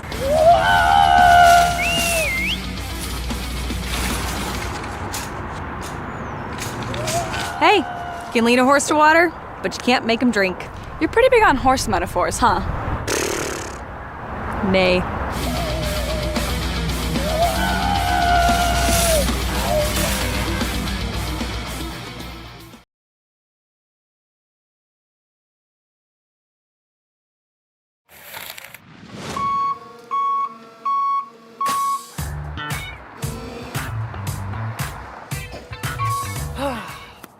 Not everyone gets to have their dream job, myself included. Yeah, some people are brewing delicious beer and serving fine food, like these group of guys in Glenview, who are basically living my best life. We're at 1090 Brewing. Gotta get out this nightmare.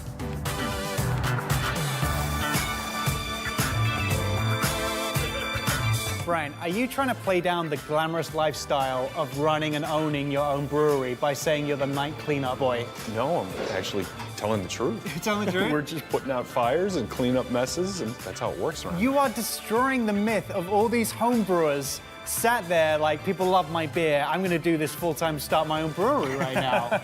They have fantastic beers. They know what they're doing. There's character to them. Every beer tastes unique. You know, we've always thought about flavor profiles in the food, and then we design a beer around it. And we like to incorporate our beer in virtually every dish. And their food is fantastic. Inventive. It's huge that we've got a really good brewery and restaurant here in Glenview. So what can we do today? A pork brat with veal marinated in our half-wit beer with drunken onions. Then we're gonna make some beer tachos. There's just nothing healthy in that dish at all. Amen and hallelujah. We are gonna prep our cheese. Start grabbing some of the butter. Which one's the butter? Which one's the cheese? Which one's the butter? This is the butter. We're gonna get a nice golden brown color on that. Hard work, Raul. I'm definitely gonna deserve this beer. We're ready to party, clearly, because both of us are wearing our Canadian tuxedos. We're like doubling up on denim here. So what beer are we using here, We Raul? are using the Pilsner 1916. We are gonna reduce it a little bit. The best way to reduce beer is to drink it first. It's magical. It's laughing at me. I wish I could brush my teeth with it. Might change the name from Canadian tuxedo to Glenview tuxedo. Oh wow, yeah, that smell. Yeah. When the root hits the beer, goodness. We got some sharp cheddar cheese. Would you wear a different Glenview tuxedo to go out on the town? Well, it will depend on the occasion. Friend's second wedding. Absolutely white. Show Yep. I'm with you. Yep. This would be like our Coles catalog. You can work in it and have fun as well. All right, so we finish it with some black pepper, ground black pepper. Just in time for the holidays. Get them for all your family. Clark, that's the gift that keeps on giving the whole year. And that's the beer cheese. We are gonna make some drunken onions, and then we're gonna braise some bread. And which beer are we using for this? Halfway. Same as me. The pen is getting deglazed. And That's what I'm going to say next time I'm having a few too many beers. I'm going to say, I'm getting deglazed. Yep. My work here is done. Salute. This is my show. Salute. Don't ever do that again. All right.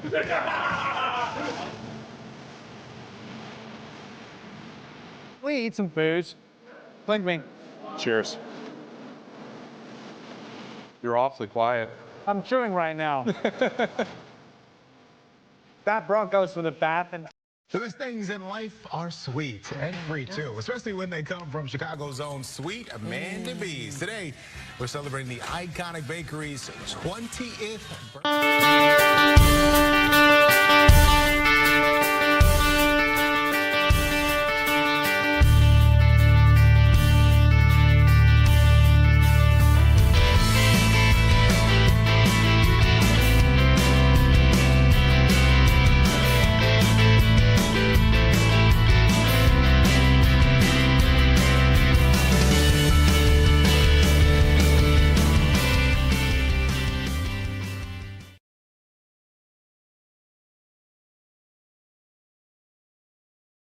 The best things in life are sweet and free too, especially when they come from Chicago's own Sweet Amanda B's. Today, we're celebrating the iconic bakery's 20th birthday. Happy Look at day over 10. birthday! The bakery began at home with the owners baking desserts for friends and family, and then in 2002, Sweet Mandy B's opened its first storefront. They're known for their old-fashioned desserts, and they were nice enough to send us a bunch of them. Look at these cupcakes. This is what I've had when I've gone there, is the these cupcakes delicious are the best. cupcakes. They look right? beautiful. They're pretty. What do you guys have? Sugar cookie with frosting. I also recommend the molasses cookie. Oh, yes, my the best. goodness, it's That is so the good. best. Oh, I have Oreo frosted brownie. okay, and then I'm not sure what this is. It says Just dough it. just dough it. That's Look the at this. cookie Look at with this, you cookie guys. dough There's in something. the middle. Oh. Yeah, and I have a iced Rice Krispie treat that I'm not trading with anyone. You like Rice Krispies, huh? I do. That's I really? do. Look at, The I feel like you either 5-year-old love in them or me you hate them. Exactly. Yeah. No in between. All my kids' birthday Cute. cakes. This is where you get it Sweet from? Mandy B's for years and years. Yeah. Well, I tell you, we've been eating nonstop for today. Yeah, Oh, here we go. Stop now. Go tea. Let's see. Oh, how is it? Sugar rush. It's absolutely delicious. She's going to be ready for a nap I after think the show, so. I think. We'll be right back. Wow, the newsroom's going to have fun today.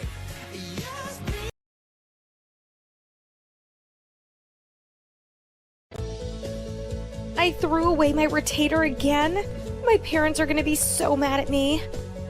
Are you looking to replace your lost or broken retainer? Perhaps bank a free retainer for the future. Would you like to be part of something that guarantees you a new retainer and gives back to the community at the same time? If yes, then we have the perfect solution for you. Willow Lake Orthodontics is proud to offer their unique Retainers Make a Difference program.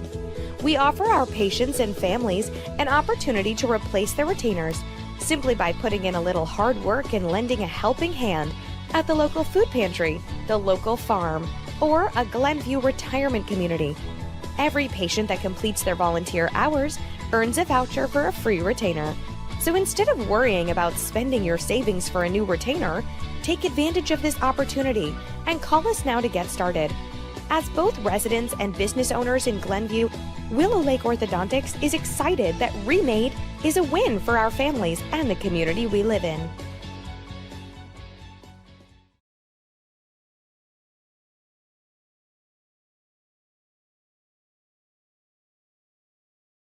The best things in life are sweet and free too, especially when they come from Chicago's own Sweet Amanda B's. Today, we're celebrating the iconic bakery's 20th birthday. Look Happy at day over 10. birthday! The bakery began at home with the owners baking desserts for friends and family, and then in 2002, Sweet Mandy B's opened its first storefront. They're known for their old-fashioned desserts, and they were nice enough to send us a bunch of them. Look at these cupcakes. This is what I've had when I've gone there, is the these cupcakes are delicious the best. cupcakes. They look right? beautiful. They're pretty. What do you guys have? Sugar cookie with frosting. I also recommend the molasses cookie. Oh, yes, the my best. goodness, it's That is so the good. best. Oh, I have Oreo frosted brownie. okay, and then I'm not sure what this is. It says Just dough it. just dough That's it. Look the at this. cookie Look at with this, you cookie guys. dough There's in something. the middle. Oh. Yeah, and I have a iced Rice Krispie treat that I'm not trading with anyone. You like Rice Krispies, huh? I do. That's I Really? do. Look at, I The feel like you either 5-year-old love in them me or do. you hate them. Exactly. Yeah. No in between. All my kids' birthday Cute. cakes. This is where you get it Sweet from? Mandy B's for years and years. Yeah. Well, I tell you, we've been eating nonstop for today. Yeah, Oh, here we go. Stop now. Go tea. Let's see. Oh, how is it? Sugar rush. It's absolutely delicious. She's going to be ready for a nap I after think the show, so. I We'll think. be right back. Wow, the newsroom's going to have fun today.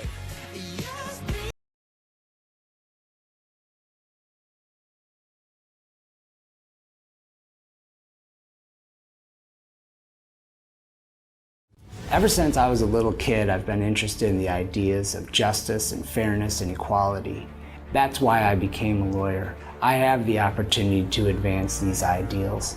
Now more than ever in our world, it is important that we highlight these issues. It's important that we fight for these issues. And my clients know that Keating Law Offices will not just fight for them, but they will fight for these ideals.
The best things in life are sweet and free too, especially when they come from Chicago's own Sweet Amanda B's. Today, we're celebrating the iconic bakery's 20th birthday. Happy Look, they over 10. birthday! The bakery began at home with the owners baking desserts for friends and family, and then in 2002, Sweet Mandy B's opened its first storefront. They're known for their old-fashioned desserts, and they were nice enough to send us a bunch of them. Look at these cupcakes. This is what I've had when I've gone there, is these delicious cupcakes. They look right? They're pretty. What do you guys have? Sugar cookie with frosting. I also recommend the molasses cookie. Oh, yes, my the best. goodness, it's That is so the good. best. Oh, I have Oreo frosted brownie. okay, and then I'm not sure what this is. It says Just dough it. just dough it. That's Look the at this. cookie Look at with this, you cookie guys. dough There's in something. the middle. Oh. Yeah, and I have a iced Rice Krispie treat that I'm not trading with anyone. You like Rice Krispies, huh? I do. That's I perfect. do. Look at I this. feel like you either Five-year-old love them or in me. you hate them. Exactly. Yeah. No in between. All my kids' birthday Cute. cakes. This is where you get it Sweet from? Mandy B's for years and years. Yeah. Well, I tell you, we've been eating nonstop for today. Yeah, oh, here we go. Stop now. Go tea. Let's see. Oh, how is it? Sugar rush. It's absolutely delicious. He's going to be ready for a nap I after think the show, so. I think. We'll be right back. Wow, the newsroom's going to have fun today.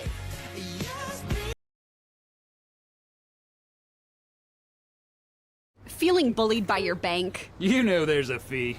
That loan application looks complicated. Any help? Not really a math guy. I hope you enjoyed our new hold music. Last question, what high school did you go to? Lincoln South? Dude, we totally crushed you guys. At Wintrust, we take a different approach. Whether it's banking solutions, a new home, or financial planning, our local experts are ready to help. Wintrust, different approach, better results. What are you?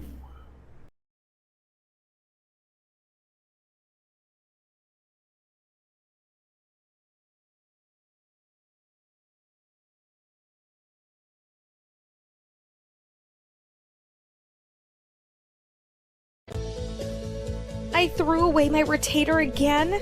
My parents are gonna be so mad at me. Are you looking to replace your lost or broken retainer? Perhaps bank a free retainer for the future.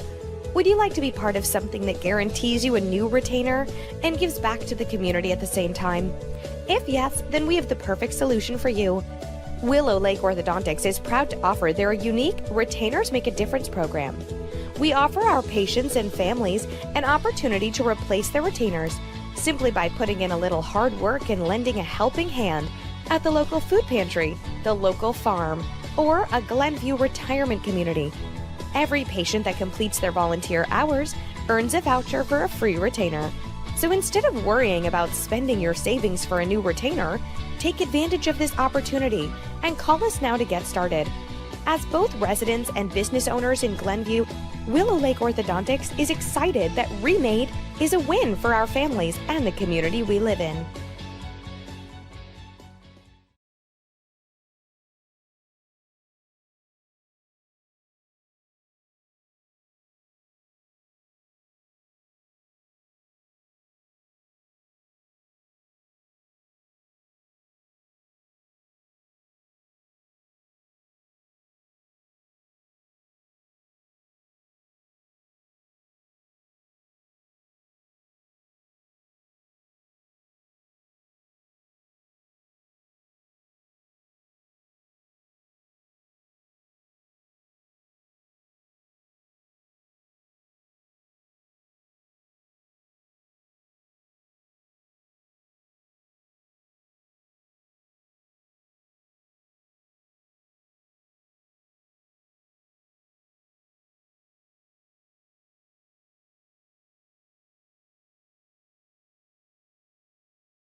Hi, my name is Dr. Mike Nolan, And I'm Dr. Chad Friend, and we are Nolan & Friend Dental Professionals. restorative dentists practicing in Glenview and have been providing dental services in the North Shore area for over 60 years. We are a family-based practice providing care for all ages. We care for our patients as if they were family members. Our dental care that you will find here is warm, caring, and in a pleasant environment. Our team is highly trained, and we will provide excellent customer service to you. We provide our patients with comprehensive dental care. We are able to do this by meeting with you to do a thorough evaluation using the latest technology, intraoral photos, and digital x-rays. From this visit, we can discuss your dental needs and provide you with a long-term dental treatment plan. This will include your plan for preventative care as well as any restorative and cosmetic options that you desire. Our practice provides general restorative services such as composite fillings, same-day crowns and bridges, implants, partials, and dentures. We also offer cosmetic options including teeth whitening, veneers, Invisalign, and even full smile makeovers.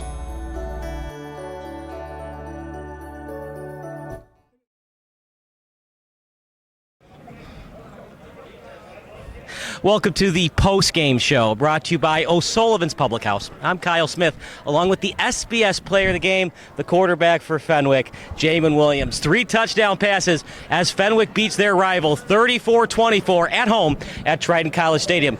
It was a back-and-forth affair, a quarterback battle, but you were arguably the better quarterback tonight. I just got to first give it to God, then my teammates, especially the defense. I feel like after that first drive, they really picked it up, but then we didn't. But then coming out of that half, big return from Miles, number 24.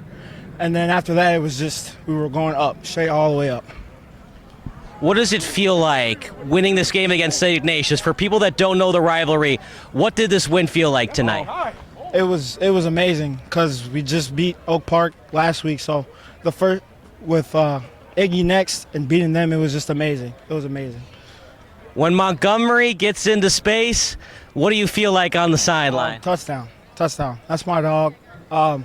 He's been waiting for that all his life. He's been waiting for that. They tried him like 3 times before. I don't know why. And then after that, straight, he's just gone. He's gone. That's what he does. Has he told you his secret sauce, why he's so good on those kick returns? I don't know what it is. That's just what Miles. Big win against St. Ignatius. Wanzong was great in the first half, but what did your defense do to kind of contain him a little bit? I feel like we just had to see it live. That first little drive, they got us. But then after that, we we got the best defense in the state. I believe it.